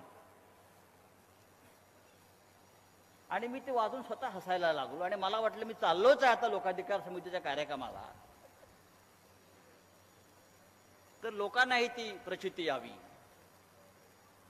सुरेश भटांनी ही कविता 11 नोव्हेंबर 1992 साली लिहिलेली आहे. बघा, पहाटे 5 वाजता त्यांच्या हस्ताक्षरातल्या, त्यांनी मला पाठवलेलं आहे, भटांच्या हस्ताक्षरातली कविता आहे. आणि मला तेव्हा त्यांनी लिहून जी पाठवली होती ती माझ्या सकाळी सहज मला चालताना मिळाली. हा योगायोग आहे. आणि त्यांच्या कवितेचं नाव आहे धोरण. काय म्हणतात बघा सुरेश भट, कमळाला मुंबईत पडलेला हाच घोर, कमळाला मुंबईत पडलेला हाच घोर, कुरतडते पाकळ्यास गुजराती एक ढोर. 1992 साली त्यांनी लिहिलं. कमळाला मुंबईत पडलेला हाच घोर, कुरतडते पाकळ्यास गुजराती एक ढोर. त्यांचेही सत्तेचे वेगळेच रामायण, त्यांचेही सत्तेचे वेगळेच रामायण. रामाच्या नावावर रावण होता थोर. जे आपण मगाशी म्हणत होतो, रामाच्या नावावर रावण होता थोर. फडफडती ते असेच दिल्लीचा चंद्र दूर, फडफडती ते असे दिल्लीचा चंद्र दूर. पण आजच कावकाव करती नकली चकोर, आजच कावकाव करती नकली चकोर. रेघोट्या ओढण्यास सत्तेचे पीठ मिळे, रेघोट्या ओढण्यास सत्तेचे पीठ मिळे. पण देवेंद्र गरजतसे हा तर आमचाच जोर, पण देवेंद्र गरजतसे हा तर आमचाच जोर. तू बाबा भारतीय, तुझी लफडी ही भारतीय. हे मी कोणाला उद्देशून म्हणत नाही, जरी भट साहेबांनी लिहिलं असलं तरी. तू बाबा भारतीय, तुझी लफडी भारतीय. मी अशुद्ध तू विशुद्ध, पूज्य तू हरामखोर. ते पापी पुण्यवान त्यांचा न्याराच धर्म, ते पापी पुण्यवान त्यांचा न्याराच धर्म. आता पुढे ऐका, ते पापी पुण्यवान त्यांचा न्याराच धर्म. पक्षफोडी करताना बोंबलती चोर चोर, पक्षफोडी घरफोडी करताना बोंबलती चोर चोर. स्वतःच चोऱ्या करायच्या आणि दुसऱ्यांना चोर चोर म्हणायचं. धोरणाविना कधीच बोलतीन देशभक्त, धोरणाविना कधीच बोलतीन देशभक्त. हे असे कसे उनाड सत्य जाहले मुजोर. हे माननीय सुरेश भटांनी 1992 साली लिहून माझ्याकडे पाठवलेली कविता योगायोगानं आज मला मिळाली. आणि मी आजच्या परिस्थितीशी त्याची तुलना करत राहिलो, येताना खिशात घातली.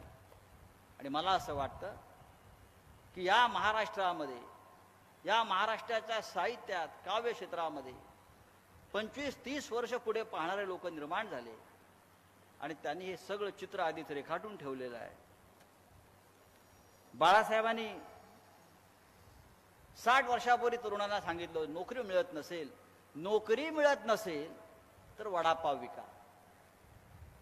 पण वडापाववरती समाधान राहू नका, स्वतःचे उद्योग निर्माण करा, शिका, मोठ्या मोठ्या उच्च पदावर जा, IAS व्हा, IPS व्हा. पण 60 वर्षापूर्वीच्या बाळासाहेबांनी सांगितलं ते मोदीला आत्ता सुचत आहे. तो म्हणतो पकोडे तळा, सुशिक्षितांना नोकरी मिळत नाही, पकोडे तळा. हे बाळासाहेबांनी 60 वर्षापूर्वी म्हटलं. आता सध्या नोकरी नाही, पण असे बसू नका, वडापाव विका, लहान सहान उद्योग करा. आणि मोदी हा देश आपला पुढे न्यायचा विचार करतोय ना, तो आता म्हणतोय पकोडे तळा सुशिक्षितांना. ही आपल्या देशाची अवस्था. काय तो मोदी म्हणतो किती ट्रिलियनची अर्थव्यवस्था करणार आहे? 5 ट्रिलियन. 1 ट्रिलियन म्हणजे किती? 290 लाख डॉलर. असं हे माझं गणित कच्चं आहे, पण मी तुम्हाला सांगतो. ज्या देशाची अर्थव्यवस्था जगात 5वी किंवा 3री होणार आहे, त्या जगाच्या रुपयाचं मूल्य किती घसरलंय या क्षणी आपल्याला माहित आहे का? डॉलरच्या तुलनेमध्ये रुपया आज 89 रुपये आहे. $1 घ्यायचा असेल तर 89 रुपयाला आपल्याला मोजावे लागतात. ही आपल्या भारतीय अर्थव्यवस्थेची आज अवस्था आहे. जगामधल्या 148 देश आहेत. जगामधल्या 95 देशामध्ये भारतीय चलन स्वीकारलं जात नाही. ही आपल्या अर्थव्यवस्थेची 5 ट्रिलियन वगैरे जे का होते आहे, ही त्याची आपली अवस्था आहे. तुम्ही जा अमेरिकेत, तुमचा रुपया घेतात का बघा. मनी ट्रान्सफरचे जे काय असतात ना, मनी एक्सचेंज, भारतीय रुपया काढा, त्यांना माहीतच नाही इंडियन रुपीज.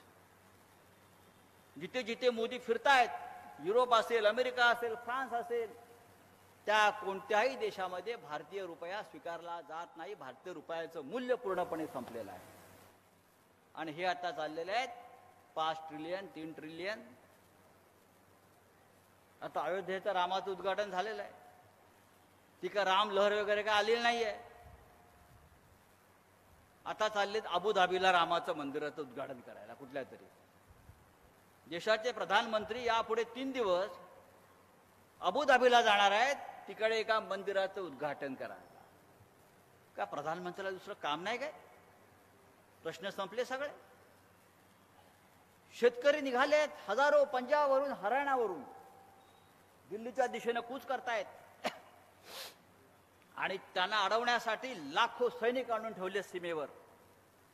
रस्त्यावर खिळे मारून ठेवलेले आहेत त्यांनी पुढे येऊ नये म्हणून. ही जर एवढी तयारी चीनच्या सीमेवर केली असती या मोदीने, तर लडाख मध्ये चीनचं सैन्य घुसलं नसतं, मणिपूरमध्ये म्यानमारचे अतिरेकी घुसले नसते. पण शेतकऱ्यांसंदर्भात या सरकारची ही भूमिका आहे. आणि तिथे चीनच्या सीमा, पाकिस्तानच्या सीमा मोकळ्या आहेत. ही या देशाची अवस्था आहे. आणि म्हणून मित्रांनो, आपण लोकाधिकारचे कार्यकर्ते असाल, पण या देशाचे नागरिक आहात. आपण या महाराष्ट्राचे नागरिक आहात. आणि प्रत्येकाने या देशाचं नागरिक म्हणून आपलं कर्तव्य पार पाडलं पाहिजे. भारतीय जनता पक्षासारखे ढोंगे आणि लफंग या देशावर जर राज्य करत असतील, तर त्यांचं ढोंग आपण उघडं केलं पाहिजे. या महाराष्ट्रामध्ये अशा प्रकारे एक बळजुबरीचं राज्य निर्माण झालं असेल, तरी बळजुबरी आपण उलथवून टाकली पाहिजे. आणि त्यासाठी शिवसेनेनं घेतलेली ही जी एक भूमिका आहे, ती भूमिका लोकाधिकार समितीच्या कार्यकर्त्यांनी घराघरापर्यंत पोहोचवायचं काम केलं पाहिजे. लोकाधिकारनं आतापर्यंत अनेक चळवळी केल्या, अनेक आंदोलनं केली, अनेक संघर्ष केले. आणि मी त्या संपूर्ण संघर्षाचा एक साक्षीदार आहे. किंबहुना शिवसेनेमध्ये माझं येण्याचं कारण त्यावेळेला हे लोकाधिकारची चळवळ आहे. ही चळवळ जी आहे मराठी माणसाची, जी बाळासाहेब ठाकरेंनी चळवळ चालवलेली आहे, ही या राज्यातल्या प्रत्येक कष्टकऱ्याला, त्याच्या मुलाला, त्याच्या कुटुंबाला ही बळ देईल अशा प्रकारची चळवळ होती. मग तेव्हा अरविंद सावंत असतील, अनिल देसाई असतील, हे सगळे तरुण तेव्हा कार्यकर्ते माझ्या बरोबरचे, आज आम्ही सगळे पक्षाचे नेते झालो. आम्हाला स्वप्नातही वाटलं नव्हतं की ज्या पक्षासाठी आम्ही रस्त्यावर दगड मारत फिरतोय त्या पक्षाचे आम्ही नेते होऊ आणि या व्यासपीठावर बसू, असं आमच्या स्वप्नात सुद्धा वाटलं नव्हतं. पण आज आम्ही बाळासाहेब ठाकरेंमुळे, या शिवसेनेमुळे इथपर्यंत पोहोचलेलो आहोत. आणि आपण माझं बराच वेळ भाषण ऐकून घेतलं, कारण माझ्यावर जबाबदारी आहे. माननीय आपले पक्षप्रमुख येईपर्यंत हा किल्ला इथे लढवत ठेवायचा. आणि माननीय आमचे देसाई साहेब सारखे दाराकडे बघतायत, गाडी येते का, गाडी येते. पण ठीक आहे, बरंच बोललोय. 5 मिनिटं आपण थोडी विश्रांती घ्या, तोपर्यंत माननीय उद्धवजी येतील आणि आपण परत एकदा नव्या जोमानं कामाला लागू. मी समोर बघितलंय काहीतरी जेवण पण लावलेलं आहे. मी देसाईंना विचारलं आज रविवार आहे काय आहे, म्हणजे बिर्याणी आहे. धन्यवाद. जय हिंद, जय महाराष्ट्र.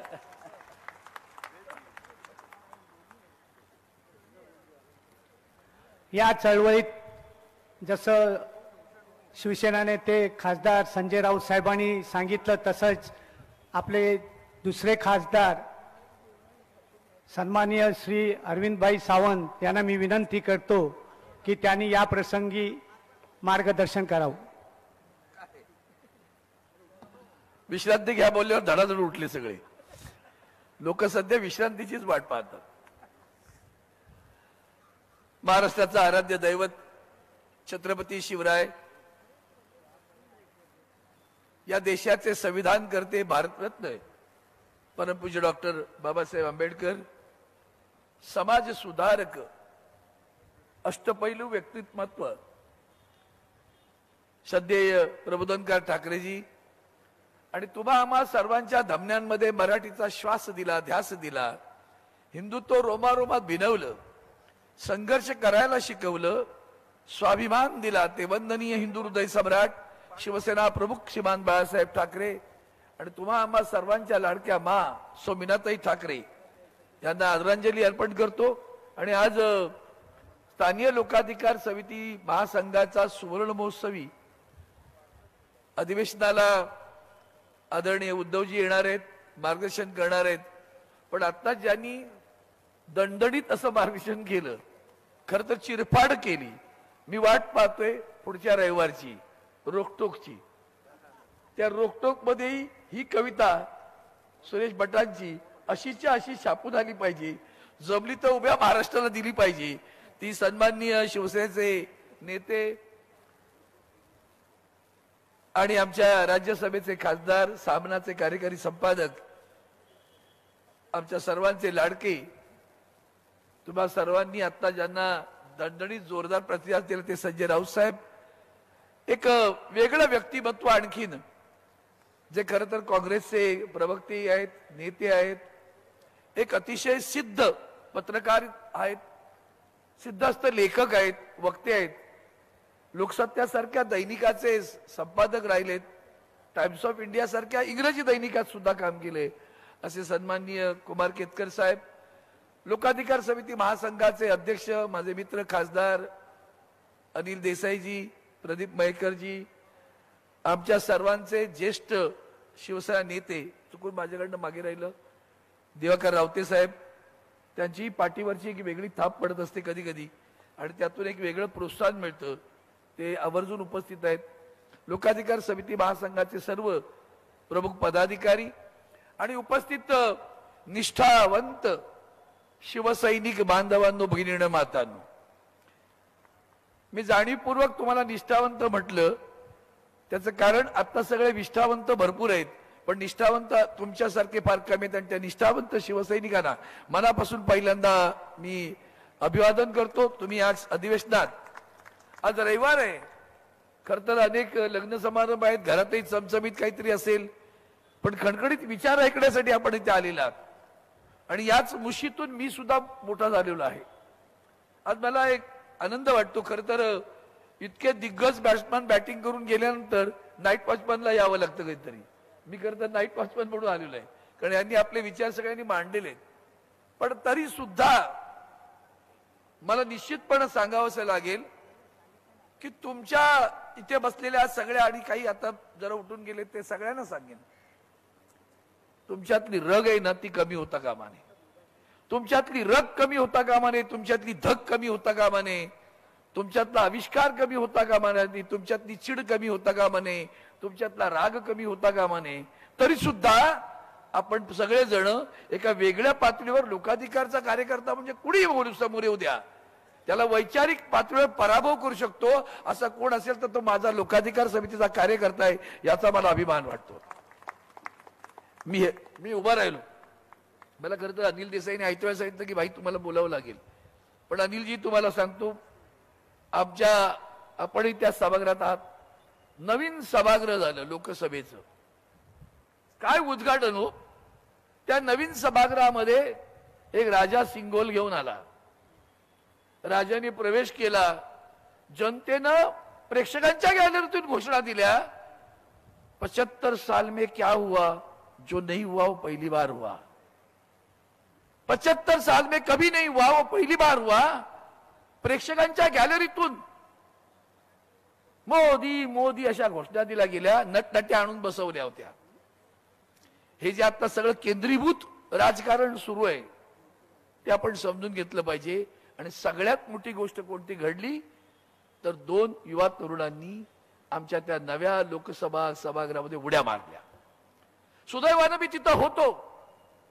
मी एका मंत्र्याबरोबर याच विषयावर बोलत होतो आणि बोलत असताना माझं लक्ष त्या गॅलरीकडेच होतं, कारण ते माझ्या उजव्या बाजूला बसलेले होते आणि 2 तरुण उभे राहिले. पाहता पाहता उड्या मारल्या. उड्या मारून बाकडासारख्या उड्या धडाधड बेंचेसवर मारत गेले आणि पटकन धूर यायला सुरुवात झाला बूट काढल्याबरोबर. आणि मग कळलं की ती मुलं कशासाठी आली. ती मुलं बेरोजगार होती म्हणून आली. त्या मुलांना रोजगार नाही, नोकरी नाही. इंजिनियर झालेला मुलगा, त्याचा पास सुद्धा कोणी दिला, भारतीय जनता पक्षाच्याच खासदारांनी त्याची शिफारस केली होती. त्यांच्या अंगलट आलं. ते जर दुर्दैवानं कुठल्या दुसऱ्या खासदाराने दिलं असतं तर केवढा गदारोळ देशात माजवला असता ते पहा. काल परवाकडे त्या मुलांनी कोर्टात सांगितलं की आम्हाला विजेचे शॉक दिले जात आहेत. कबूल करा आणि सांगा, दुसऱ्यांची नावं सांगा. मला आश्चर्य वाटलं आणि तेव्हा मला सहज पटकन मला माझी चळवळ आठवली.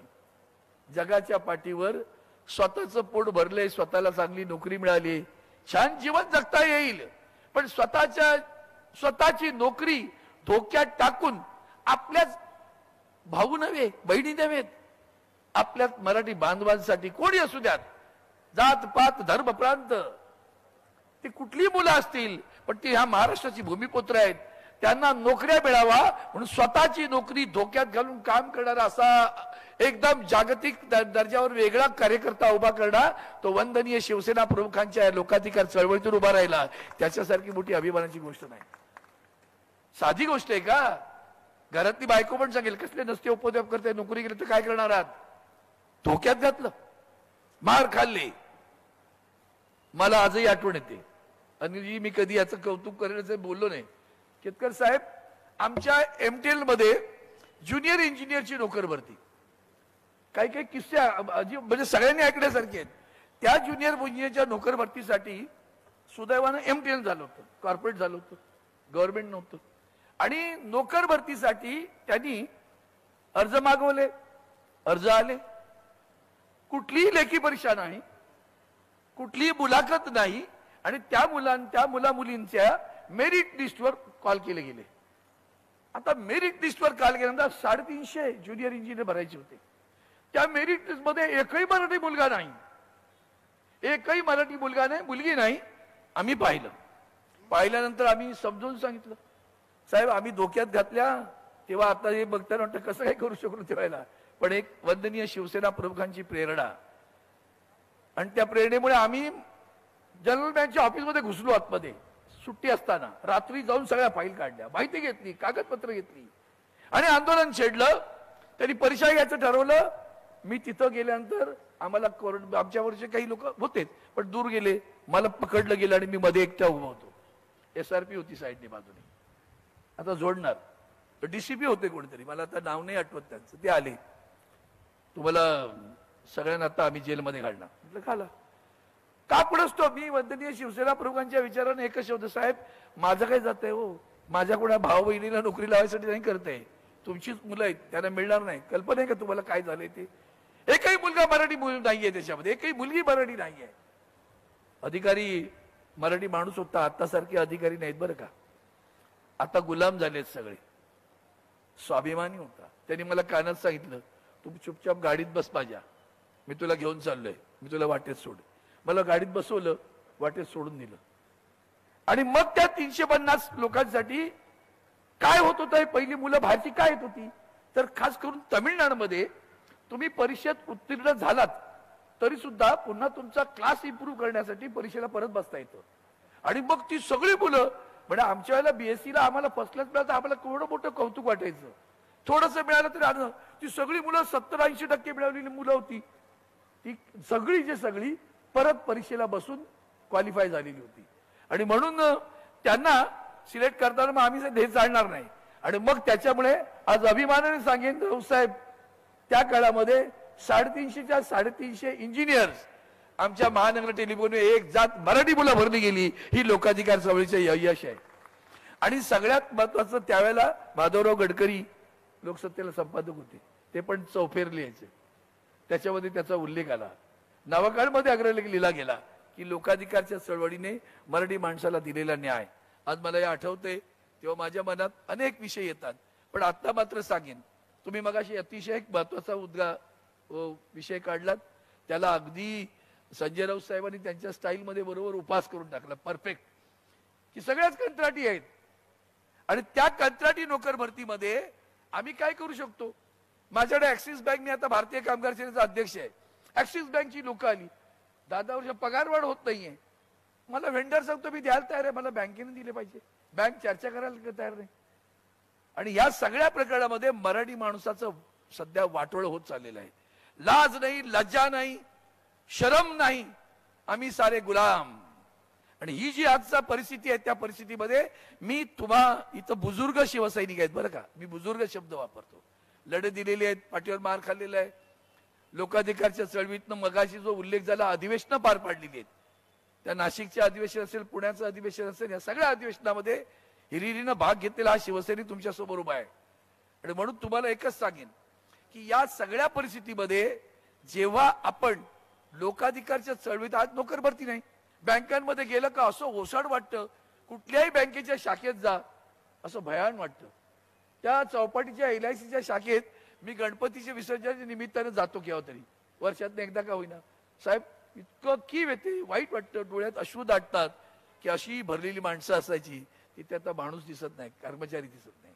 आणि ही परिस्थिती, त्याच्यावर शिक्कामोर्तब करणारं केंद्रातलं सरकार आहे.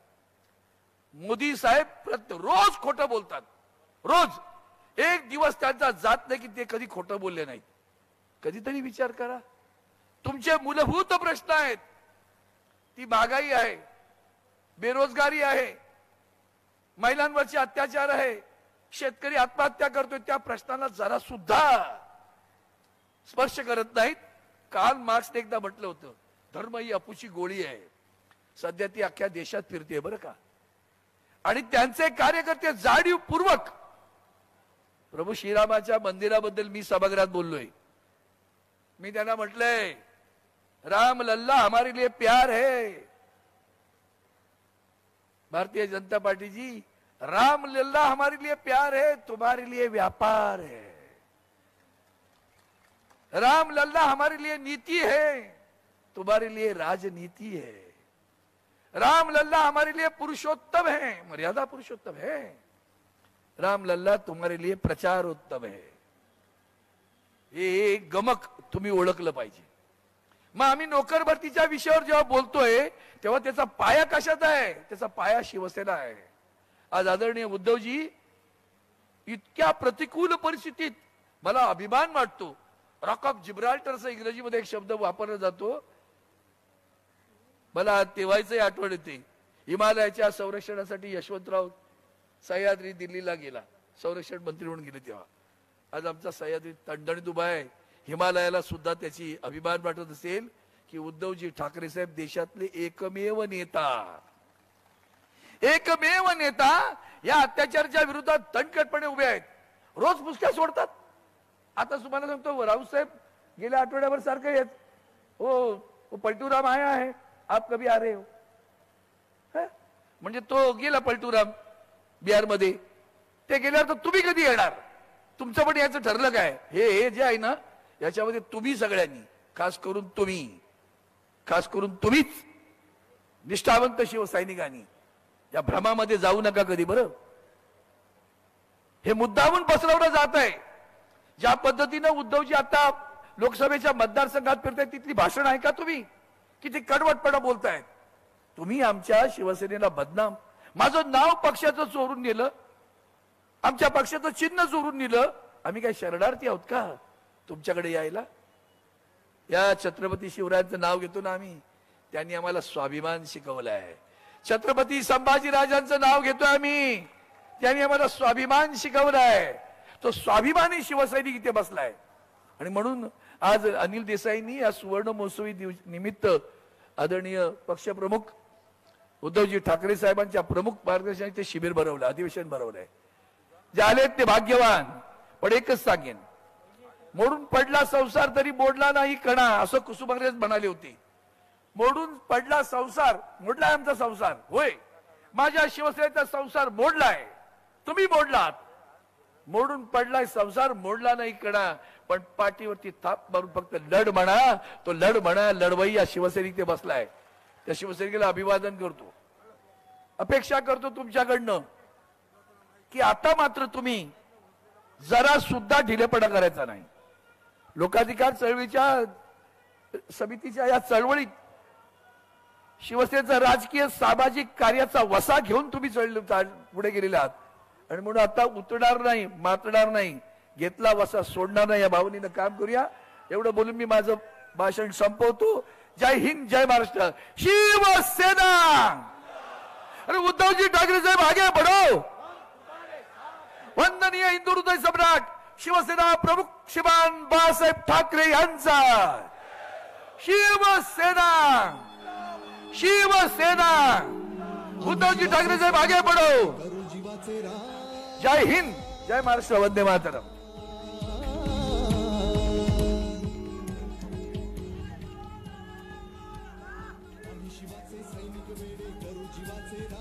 सर्वांनी कृपया सभागृहामध्ये बसून घ्यायचं आहे.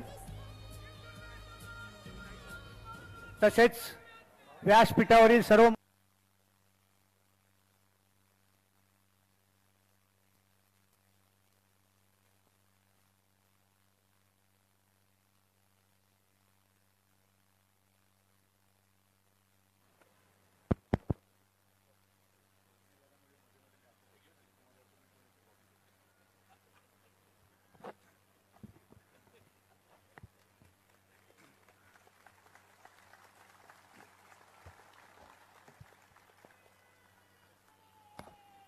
व्यासपीठावरील उपस्थित सर्व मान्यवर आणि जमलेल्या माझ्या शिवसैनिक बांधवांनो, भगिनींनो आणि मातांनो, अनेक वर्षांनंतर स्थानीय लोकाधिकार समितीचं शिबिर आज होतंय. तसं पाहिलं तर आपण सगळेजण वेगवेगळ्या निमित्ताने भेटत असतोच. पण अनिल, मला वाटतं मी आता काय झाले, इथे येण्यापूर्वीच घरी कोणाशी बोलत होतो की काही काही शिवसैनिक असे आहेत की जे आपल्यापेक्षा वयाने मोठे आहे, कधी लक्षातच येत नाहीत. तसंच अनिलच्या बाबतीत आहे. अनिलला मी भेटलो तेव्हापासून अरे तुरे करतो आणि मग एक दिवस लक्षात आलं की अनिल माझ्यापेक्षा मोठा आहे. तरी सुद्धा अरे तुरेमध्ये जो काही जिव्हाळा आहे तो जिव्हाळा वेगळा आहे. अनिल, तू ही सूत्र हाती घेतल्यानंतर पहिलं शिबिर आहे.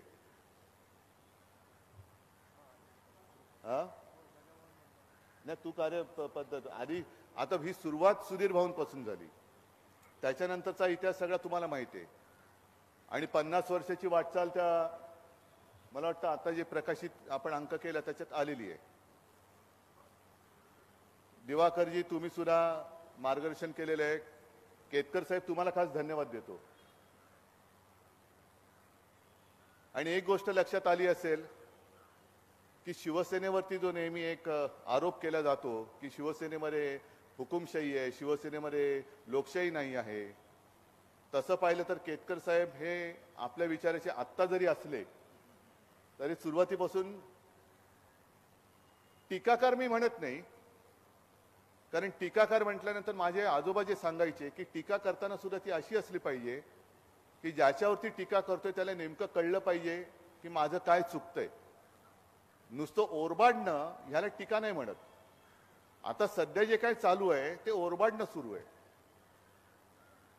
आणि मग स्थानिक लोकाधिकार समितीची स्थापना का झाली, कशी झाली, का करावी लागली, हे मी पुन्हा त्याचं काही सांगत नाही. थोडा माझ्यासमोर प्रश्न असा पडला की एवढे सगळेजण बोलल्यानंतर मी काय बोलायचं, माझ्यासाठी बोलायला काही विषय शिल्लक राहिलेत का. बऱ्याचदा असंही होतं की क्रिकेटच्या संघामधले सगळेजण सेंचुरी डबल सेंचुरी मारून जातात आणि मग नंतर शेवटी मनिंदर सिंग खेळायला येतो. तशी माझी अवस्था झालेली आहे. पहिल्या प्रथम मी तुम्हाला सगळ्यांना धन्यवाद देतो. आणि इकडे बरेचसे जुने चेहरे सुद्धा आहेत जे आता सेवानिवृत्त झालेत. कदाचित त्यांना शिवसेनेमुळे नोकरी मिळाली असेल नसेल, पण त्या तरुण वयापासून त्यांनी हातात धरलेला हा भगवा झेंडा सेवानिवृत्तीनंतर सुद्धा सोडला नाही. त्याच्याबद्दल मी तुम्हाला धन्यवाद देतो. आणि यालाच निष्ठा म्हणतात. असं काही नाही की गेल्या 56-57 वर्षामध्ये शिवसेनेने वादळं नाही पाहिली. उलट काही काही वादळं तर शिवसेनेने अंगावरती घेतलेली आहेत. काही वृक्ष उन्मळून पडले. आता सुद्धा शिवसेनेला मुळासकट उखडून टाकण्याची काही जणांना एक फरफरी आलेली आहे. त्यांच्या लक्षात आलेलं नाहीये की शिवसेनेची मुळं ही एवढ्या खोलवर गेलेली आहेत की ती जर का उपटायला गेला तर तुम्ही तुमच्या सगळ्या कुळांसकट उपटले जाल, तेव्हा त्या भानगडीत पडू नका. साहजिकच आहे, निवडणुका तोंडावर आलेल्या आहेत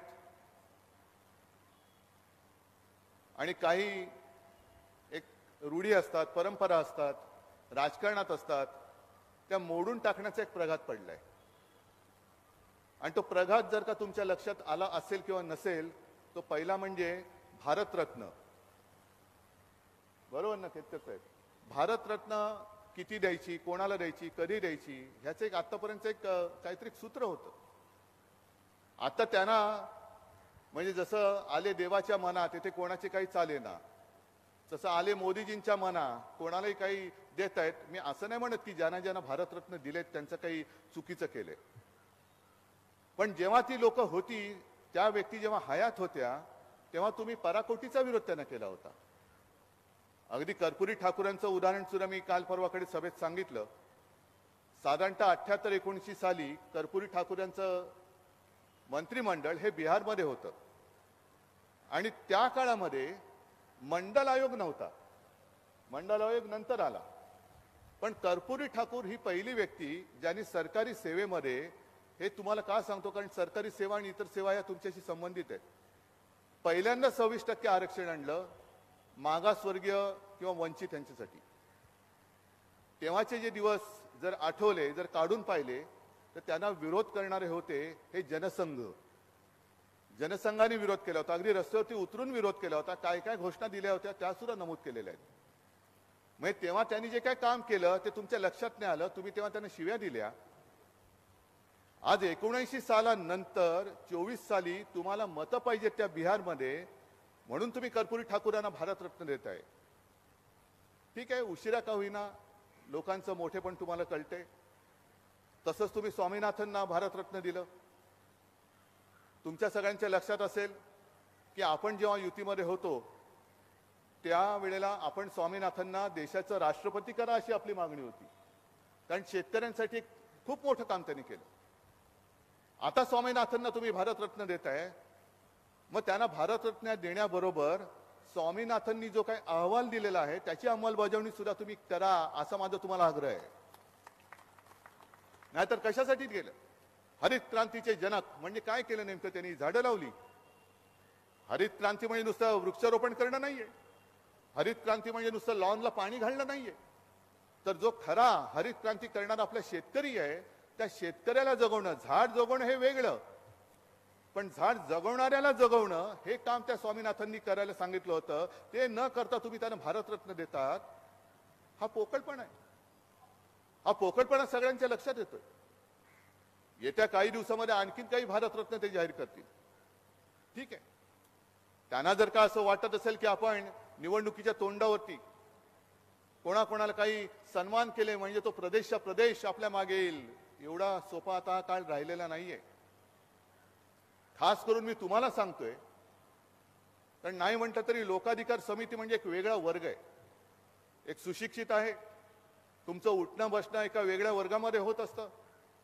काही वेळेला माझ्या असं लक्षात येतं की जो साधा शेतकरी किंवा गावकरी जे बोलतो त्याला जे काय कळले ते आपल्या शहरी भागात सुशिक्षित लोकांना अजून कळले की नाही, हा एक प्रश्न पडलेला आहे. म्हणजे आता सुद्धा माझ्या फोनमध्ये एक दोन फोन असे कोणी कोणी मला रेकॉर्ड पाठवलेले आहेत. एक तर भाजपाकडे अनेक म्हणजे करोडो रुपये आहेत. आजच पेपरमध्ये बातमी आली की आता 24 सालामध्ये 23-24 मध्ये सगळ्यात जास्त निवडणूक रोखे 1300 कोटी हे भारतीय जनता पक्षाला मिळालेले. पैसा अमाप आहे. भाडोत्री लोक खूप आहेत. भाडं दिलं की काही मिळतं, खुर्च्या पण मिळतात आणि माणसं पण मिळतात. आणि भाड्याच्या एजन्सीज त्यांनी लावून फोन सुरू केलेत. म्हणजे कोणालाही फोन येतो की आपलं नाव अमुक अमुक काय का, हो बरोबर आहे. मग तुम्ही इकडे राहता का, हो बरोबर आहे. मग तुम्ही भाजप मोदी सरकारला तुम्ही मत देणार का. मग ते शेतकरी किंवा ते गरीब लोक विचारतायत की पहिलं मला सांगा की मोदी सरकार आहे की भारत सरकार आहे. मोदी जे काय खर्च करतायत, म्हणजे हे माझ्याकडे रेकॉर्ड आहे म्हणून मी बोलतोय, माझं मत तसंच आहे, पण मला फोन नाही आलेला. मग त्या एका गरीब माणसाने विचारलं, मोदी सरकार म्हणताय, मोदी सरकार म्हणून जे काय खर्च चाललाय ते मोदी त्यांच्या खिशातून करतायत का. हा माझा देशाचा पैसा आहे, हा माझ्या भारत सरकारचा पैसा आहे. आणि ज्या योजना तुम्ही सांगताय त्या योजनांचं गॅस सिलेंडर 2014ला काय होता, आत्ता काय झालाय, काय म्हणून मी देऊ त्यांना मत. म्हणजे एका शेतकऱ्याने तर असं सांगितलंय की आजपर्यंत मी भारतीय जनता पक्षाला मत देत होतो, पण ह्याच्या पुढे एक वेळ मी कुटुंबासकट आत्महत्या करेन, पण भाजपला मतदान करणार नाही, हे त्या शेतकऱ्याचं आणि त्या गरीबाचं म्हणणं आहे. मग हा जो काही ही जी काही समज त्या लोकांना आलेली आहे ती आपल्या लोकांमध्ये पसरवणं हे तुमचं काम आहे. एकूण जर का आपण अर्थव्यवस्थेकडे बघितलं म्हणजे हे माझ्याही डोक्यावरनं जातं. पण सध्या एक 4 दिवसापूर्वी दक्षिणेतल्या राज्यांनी दिल्लीमध्ये एक आंदोलन केलं. कर्नाटक मधले गेले होते लोक तिकडे. का गेले होते, कारण त्यांचं म्हणणं असं होतं की आम्ही राज्य म्हणून जो केंद्र सरकारला पैसे देतो, जे पैसे देतो, समजा 1 रुपया दिला तर त्या 1 रुपयात आम्हाला किती मिळतं. आणि काल परवाकडे लोकमत मध्ये बातमी आलेली आहे, सामनामध्ये आली म्हणून तुम्ही त्याची कदाचित म्हणाल सामनाने बातमी दिली. सामना तर नेहमी चांगल्या आणि खऱ्या बातम्याच देतं, पण लोकमत मध्ये बातमी आहे, त्याने अग्रलेख लिहिला आहे की महाराष्ट्र राज्य म्हणजे मुंबईसह महाराष्ट्र जेव्हा केंद्राला 1 रुपया देतं कर म्हणून, इतर कर ते वेगळे, पण बाकीचे ह्या करातनं जे काही जातं त्यातनं परत किती पैसे मिळतात तुम्हाला कल्पना आहे. कधी विचार केलाय. 1 रुपया जेव्हा महाराष्ट्र राज्य केंद्राला देतं तेव्हा त्या रुपयातले फक्त 7 पैसे, 60 नाही 7 पैसे हे महाराष्ट्राला मिळतात. मग बाकीचे पैसे जातात कुठे, कोणाच्या बोडक्यावर घालतात. कसल्या रेवड्या उडवता तुम्ही. प्रधानमंत्री जनधन योजना, ही योजना ती योजना, तिकडे माझ्या महाराष्ट्राच्या कष्टाचा पैसा तुम्ही तो तिकडे उधळता आहात. महाराष्ट्र आहे म्हणून तुमचं सरकार तिकडे टिमक्या ज्या वाजवत आहेत ती मोदी गॅरंटी आहे, ती मोदी गॅरंटीमध्ये बराचसा मोठा हिस्सा हा माझ्या महाराष्ट्राच्या कष्टाच्या पैशाचा आहे, हे लक्षात मोदींनी घ्यायला पाहिजे. अनेक योजना तुम्ही राबवता, मग महाराष्ट्राला काय देताय. द्या ना आम्हाला. आता आमचं म्हणणं सुद्धा असंच आहे की जो 1 रुपया आम्ही केंद्र सरकारला देतो, एक राष्ट्रीय कर्तव्य म्हणून आम्ही देतो, आता आम्हाला किमान त्यातला 50% वाटा हा महाराष्ट्राला मिळालाच पाहिजे, ही आमची आग्रही मागणी असणार आहे. कारण महाराष्ट्र तुम्ही ओरबाडता आहात, महाराष्ट्र लुटता आहात. तुम्ही सगळेजण सांगा की पूर्वी तुम्ही नोकऱ्यांसाठी आंदोलन आपण करत होतो, आता आंदोलन करण्यासाठी किती ऑफिसेस मुंबईत राहिलेत, किती कार्यालय मुंबईत राहिलेत. अरविंद, तुम्ही तो विषय मांडला असाल की कॉन्ट्रॅक्ट लेबर ह्याचीच आता म्हणजे सगळं भाड्याने चाललेलं आहे. स्थानिक लोकाधिकारांनी मोर्चा काढायचं ठरवलं की इकडे भरती आहे, आम्हाला नोकऱ्या मिळाल्याच पाहिजेत. किती ठिकाणी नोकऱ्या उपलब्ध आहेत ते मला सांगा, मग आपण तिकडे मोर्चा लावूया. एअर इंडियाची आठवण सुद्धा तुम्ही सांगितलं असेल, त्या नंदाच्या कानफटात मारल्यावर कसं मराठी माणसाला दार उघडलेलं. आता एअर इंडियाचं ऑफिस सुद्धा ते घेऊन गेले. म्हणजे मुंबईला पूर्ण खच्ची करून टाकायचं, महाराष्ट्राला पूर्ण लुळपांगडं करायचं. आणि त्या पलीकडे महाराष्ट्र जो काय त्याचा कर तिकडे भरतोय तो सुद्धा तुम्ही देत नाही आहात. आता आम्हाला आमचा हक्काचा पैसा पाहिजे आणि केंद्रात सरकार आल्यानंतर हा कायदा बदलण्यासाठी मी स्वतः आग्रह केल्याशिवाय राहणार नाही केंद्र सरकारला. आम्हाला आमच्या हक्काचा पैसा पाहिजे. आम्ही हक्क मागतो आहोत, भीक नाही मागत आहोत. दरवेळेला असे काही प्रश्न आल्यानंतर तुम्ही मग सांगता की नेहरूनी काय केलं, नेहरूनी काय केलं, काय केलं नेहरूनी. नेहरू जाऊन आज 60 वर्ष झाली, बरोबर ना. नेहरूंना जाऊन 60 वर्ष झाली आणि नेहरू किती काळ पंतप्रधान होते? 16 वर्ष. मग नेहरू 16 वर्ष होते 60 वर्षापूर्वी. त्याच्या नंतरचा काळ जर का तुम्ही घेतलात तर जनता पक्ष, व्हीपी सिंग, त्याच्यानंतर 6 वर्ष अटलजी, आता 10 वर्ष मोदी. म्हणजे नेहरूंपेक्षा जास्त काळ भारतीय जनता पक्षाने हा सत्तेमध्ये भोगलेला आहे. त्याचा आढावा कोण घेणार? नेहरूंनी क्या किया? मी काय नेहरूंचा प्रशंसक नाहीये, मी काय नेहरूंची बाजू घेतो अशातला भाग नाही. पण तुम्ही 60 वर्षापूर्वीचं जर का सगळं काढून नेहरूंनी काय काय केलं हे सांगणार असाल तर नेहरूंनी उपभोगलेला जो काळ आहे 16 वर्ष, त्याच्यापेक्षा जास्त मोदीजी तुम्ही आता 16 पैकी 10 वर्ष तर तुम्हीच भोगलेली आहात. 6 वर्ष अटलजींनी भोगलेली आहेत. जनता पक्षाच्या काळामध्ये जनसंघ त्याच्यामध्ये होता. व्हीपी सिंगच्या काळामध्ये सुद्धा तुमचा पाठिंबा त्यांना होता. मग एवढं सगळं काढल्यानंतर तुमची कारकीर्द ही नेहरूंपेक्षा मोठी आहे. मग तुमच्या कारकिर्दीत तुम्ही काय केलं? 60 वर्षापूर्वीच्या नेहरूंच्या चुका तुम्ही जर का आम्हाला सांगत असाल तर हे तुम्ही जे काही गेल्या 10 वर्षात काय केलं, मग नोटबंदी कशी केली, शेतकऱ्यांवरती काळा कायदा कशा आणत होतात याची सुद्धा आठवण सांगा. 10 वर्षापूर्वी गॅस सिलेंडर काय होता, डॉलरचा भाव काय होता, पेट्रोल डिझेलचे भाव काय होते ते सुद्धा आम्हाला सांगा. अंगाशी अंगलाट काय येतं म्हटल्यानंतर दुसऱ्यावरती ढकलून द्यायचं.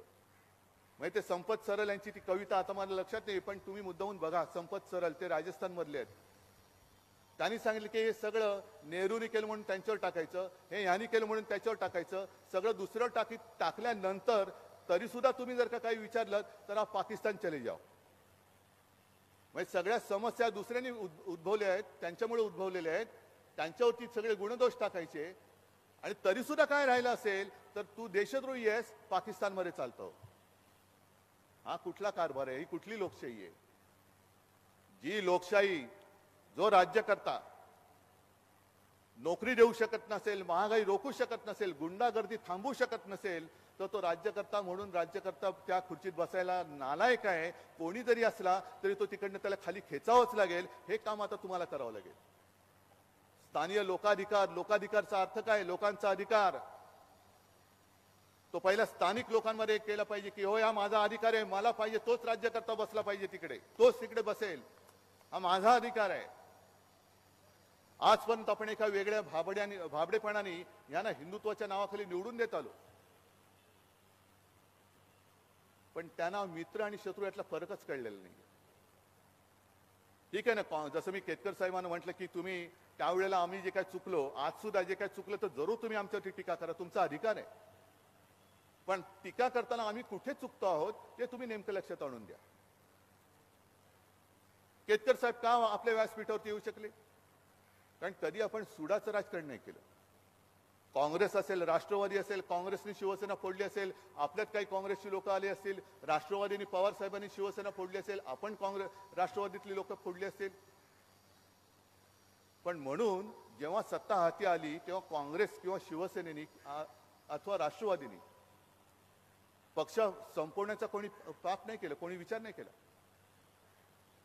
विरोधक आहेत, विरोधकांवरती आम्ही विजय मिळवणारच ही जिद्द लोकशाहीमध्ये असायलाच पाहिजे. ही जर का जिद्द नसेल तर तुम्ही तुमचं दुकान आहे ना ते बंद करा आणि घरी बसा. पण मी जिंकल्यानंतर त्याला खतम करून टाकेन ही जी काय पाशवी वृत्ती ही आता एक जोर धरते त्या पाशवी वृत्तीला इथल्या इथे चिरडून तोडून टाकावी लागेल आणि अशी चिरडावी लागेल की जशी जर्मनीमध्ये एक हिटलर जन्माला आल्यानंतर त्याचा शेवट असा विचित्र झाला की आता पुन्हा जर्मनीत हिटलर जन्माला येणं अशक्य आहे. ही कोणती वृत्ती आहे?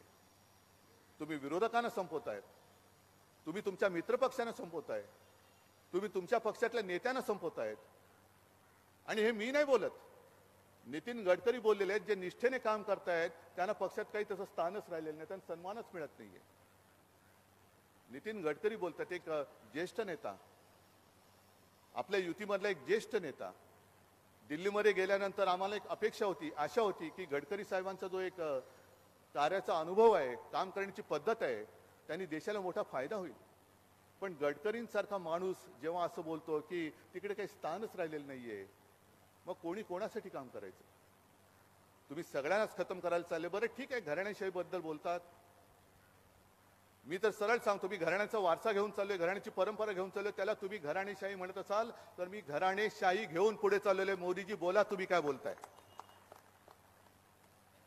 काय काय वाईट काय घराणेशाहीमध्ये माझ्या? मग त्यांनी काल परवाकडे जे संसदेत एक राजकारणी भाषण केलं, पंतप्रधान म्हणून नाही, भाजपचा नेता म्हणून भाषण केलं की बाकी सगळे जे येतात म्हणजे आता त्यांच्याकडे जे गद्दार गेलेले आहेत त्यांच्याबद्दल काही नाही, त्यांच्या घराण्याच्याबद्दल आमचे काही ना नाहीये. कारण का? पहिलं मुख्यमंत्र्याला खाली खेचावं लागेल, इथल्या गद्दारी करून तिकडे बसवलंय त्याला, त्याच्या पोराला खाली उतरावं लागेल, ते सूक्ष्म आणि लघु तिकडे बसलेत त्यांना उतरावं लागेल, असे अनेक बसलेत त्यांना खाली उतरावं लागेल. नाही, त्यांच्याबद्दल नाही, पण एक घराणं जेव्हा पक्ष चालवतं तेव्हा म्हणे आमचा आक्षेप आहे. मग जर तुमचा एक घराणं पक्ष चालवतो म्हणून आक्षेप असेल तर आमचा सुद्धा तुमच्या एकाधिकारशाहीला विरोध आहे आणि आम्ही तुमची एकाधिकारशाही सुद्धा मोडून टाकू, ही सुद्धा आम्ही सगळेजण शपथ घेऊन रणांगणात उतरलेली माणसं आहोत. घराणेशाहीमध्ये तरी लोकांवरती असतं की तुम्ही निवडा किंवा फेकून द्या, पण एक आणि एकच, मीच एकटा, बाकी कोणी नाही. रामाच्या पूजेला सुद्धा मीच दिसलं पाहिजे, संसदेच्या उद्घाटनात सुद्धा मीच दिसलं पाहिजे, रस्त्याच्या उद्घाटनाला सुद्धा मीच दिसलं पाहिजे. ही जी काही एकाधिकारशाही आहे ना, ही एकाधिकारशाही ही घराणेशाहीपेक्षा जास्त घातक आहे, ही जास्त घातक आहे. आणि त्याच्या विरुद्ध आपण उभे राहिलेलो आहोत. आज हा काही सोहळा तुम्ही करताय, शिबिर आहे, चांगलं आहे, पण तुमच्यासारखी माणसं मला या निवडणूक यंत्रणेमध्ये पाहिजेत, निवडणूक यंत्रणेमध्ये पाहिजेत. अनेक अनेक निवडणुका या स्थानिक लोकाधिकारच्या टीम वर्कने आपण जिंकलेल्या आहोत, टीम वर्कमुळे जिंकलेले. तेच टीम वर्क मला पाहिजे. नाही आहेत आपल्याकडे भाजपा एवढे पैसे नाही आहेत, पण सोन्यापेक्षा जास्त मौल्यवान माझी माणसं, निष्ठावान माणसं ही माझ्यासोबत आहेत, ही माझी संपत्ती आहे आणि हे माझं भांडवल आहे. तुम्ही जिथे जिथे असाल, ऑफिसमध्ये असाल, कुठल्या कॉलनीत राहत असाल, गावामध्ये राहत असाल, जरा तुम्ही वाचता, विचार करता, बोलता, या सगळ्या गोष्टी या जनतेच्या तुम्ही लक्षात आणून द्या जरा, की काय चाललेलं आहे, कसं चाललेलं आहे. नुसतं राम मंदिराचं उद्घाटन झालं, जय श्रीराम, आता कुठेतरी चालले त्या तिकडे अबुधाबी का कुठे तिकडे मंदिराचं उद्घाटन करतायत. जरा आनंद आहे, मंदिरं जशी तुम्ही उभारतायत त्याच्याबद्दल आम्हाला आनंद आहे, आम्हाला कुठे असूया नाहीये. पण तिकडे मंदिर उभारलेलं दाखवून इकडे घरं पेटवतायत ना, ते पहिलं थांबवा. म्हणून मी अनेक ठिकाणी बोललेलं आहे की एक नवीन आता लक्षात येते माझ्या की अनेक ठिकाणी मुस्लिम समाज आपल्यासोबत येतोय. म्हणजे मी रायगडमध्ये गेलो, कोकणात गेलो, मराठवाड्यात गेलो, आता उद्या परत मराठवाड्यात जातोय. मुस्लिम लोक मोठ्या प्रमाणावरती येत आहेत, घरी येऊन भेटतायत. आणि मी त्यांना स्पष्ट विचारतो, अरे तुम्हाला कळत नाही, लक्षात नाही का आलं? मी शिवसेनेचा पक्षप्रमुख आहे, हिंदू हृदय सम्राट शिवसेना प्रमुखांचा मी पुत्र आहे, कडवट हिंदुत्ववादी आहे, तरी देखील तुम्ही माझ्यासोबत काय येत आहे? आणि त्यांचं उत्तर एकच आहे की उद्धवजी, तुमचं हिंदुत्व आणि भाजपचं हिंदुत्व याच्यामध्ये फरक आहे, तो आमच्या लक्षात आलेला आहे. तुमचं हिंदुत्व जे आहे ते घरातली चूल पेटवणारं हिंदुत्व आहे आणि भाजपचं हिंदुत्व हे घर पेटवणारं हिंदुत्व आहे. तुमच्यावरती आहे, तुम्हाला घरातली चूल पेटवून पाहिजे, हे आमचं हिंदुत्व आहे. हृदयात राम आणि हाताला काम देणारं आमचं हिंदुत्व आहे. आम्ही हिंदू आहोत, पण हे असे हिंदू आहोत, देशप्रेमी हिंदू आहोत. उगाच आम्ही आमचा छत्रपती शिवाजी महाराजांचा आणि हिंदुत्वाचा भगवा ध्वज घेऊन पुढे नाही चाललेलो. तो ध्वज घेण्यामागे काहीतरी आमचा एक विचार आहे. आम्ही मूर्खपणाने तो ध्वज घेतलेला नाहीये, विचारपूर्वक तो ध्वज घेतलेला आहे. आणि त्या ध्वजामध्ये हिंदुत्वामध्ये छेद करणारे ही भाजपवाले, धर्माधर्मामध्ये भांडणं लावणारे भाजपवाले. म्हणून माझ्या आजोबांचं एक जे वाक्य होतं की माणसाने धर्म घडवलेला आहे, धर्माने माणूस नाही घडवला, माणसाने धर्म घडवला आहे. आणि माझंही तेच म्हणणं आहे की माणसाने धर्म घडवलेला आहे. तुम्ही धर्माने माणूस बिघडवू नका. धर्म करून जी माणुसकी आहे त्या माणुसकीला कलंक लावू नका. जे हिंदुत्वाच्या नावाखाली तुम्ही पाप करता आहात ते पाप आहे, त्या पापाला आम्ही क्षमा करणार नाही. हे असे जे काही विषय आहेत हे मला अपेक्षा तुमच्याकडनं हे आपल्या लोकांना सांगितले गेले पाहिजेत. खास करून शहरामध्ये तर सांगितले गेलेच पाहिजेत. जे कोणी सेवानिवृत्त झाले असतील त्यांनी अगदी नाना पार्कमध्ये जाऊन भेटा, लोकांना भेटा, बसा, बोला त्यांच्याशी. इतर ठिकाणी सुद्धा कुठे काही मंडळ असतील, काही वाचनालय असतील, जाऊन बसा, बोला. त्या वाचनालयामध्ये नुसतं वाचून सोडू नका, त्या बातम्यांचा अर्थ त्यांनी नीट समजावून सांगा की नेमकं काय आहे, हे झाल्यानंतर पुढे काय होणार आहे. म्हणजे मी अनेक सभांमधनं, प्रत्येक सभांमधनं अगदी भारतीय जनता पक्ष आणि RSSच्या कार्यकर्त्यांना सुद्धा एक आवाहन करत असतो. आव्हान नाही, आवाहन, की तुम्ही विचार करा. मला RSS बद्दल एक वेगळा आदर नक्कीच आहे, कारण 100 वर्ष होतील आता 25 साली त्यांना. अनेक कुटुंब, अनेक परिवार, त्यांनी कुटुंबावरती अक्षरशः निखारे ठेवून, कुटुंबापासून संबंध तोडून जिथे जिथे त्यांना काम सोपवलं गेलं, मग त्रिपुरात असेल, मेघालयात असेल, पंजाबमध्ये असेल, जाऊन वेळ प्रसंगी मार खाऊन, शिव्या खाऊन RSSचं आणि भाजपचं काम केलेलं आहे. मग त्यांना मी विचारतोय की तुम्ही जे काय केलं, आता जे काय तुमच्या पदरात फळ पडलंय, यासाठी केला होता अट्टहास, हे तुम्हाला असं वाटतंय का की आता हे जे उपरे बाजार गुणगे आमच्या डोक्यावरती बसवलेत, आम्हाला सतरंजा उचलायला लावतायत आणि बाजार गुणगे आमच्या डोक्यावरती बसवतायत, यासाठी केला होता अट्टहास? हे हिंदुत्व तुम्हाला मान्य आहे? आणि जर मान्य नसेल तर मी नाशिकला कुसुमाग्रजांची एक कविता जी सांगितली होती सामान्य माणसाची, त्याच्या पुढचं एक कडवं आहे. त्याच्या पुढचं कडवं आहे की धर्माचा ध्वज, नीट लक्षात घ्या, धर्माचा ध्वज हा ज्या वेळेला अडाण्याच्या हाती जातो त्यावेळेला त्या ध्वजावरून रक्ताचे थेंब ओघळतात. ते रक्त असतं त्या धर्माचंच.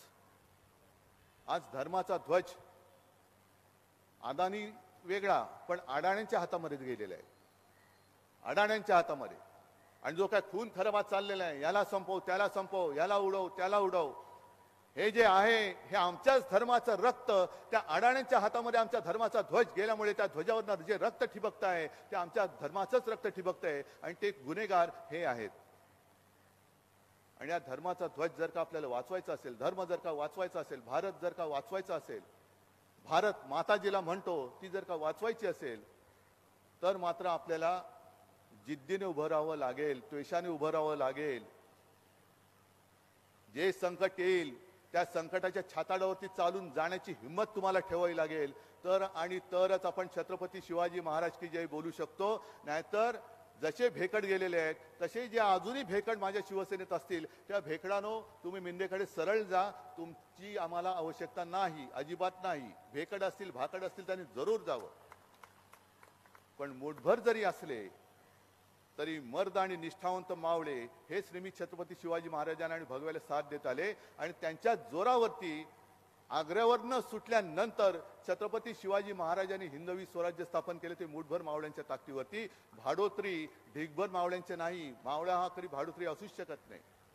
आणि तसे तुम्ही सगळे स्थानिक लोकाधिकारचे निष्ठावंत, जिवंत आणि सळसळते हे मावळे आहात. आणि मला खात्री आहे की लोकाधिकारने एखादं काम मनावर घेतलं का ते पूर्ण यशस्वी केल्याशिवाय ते थांबत नाही. आणि तसं ते तुम्ही कराल अशी आशा बाळगतो, खात्री बाळगतो आणि आपली रजा घेतो. जय हिंद, जय महाराष्ट्र.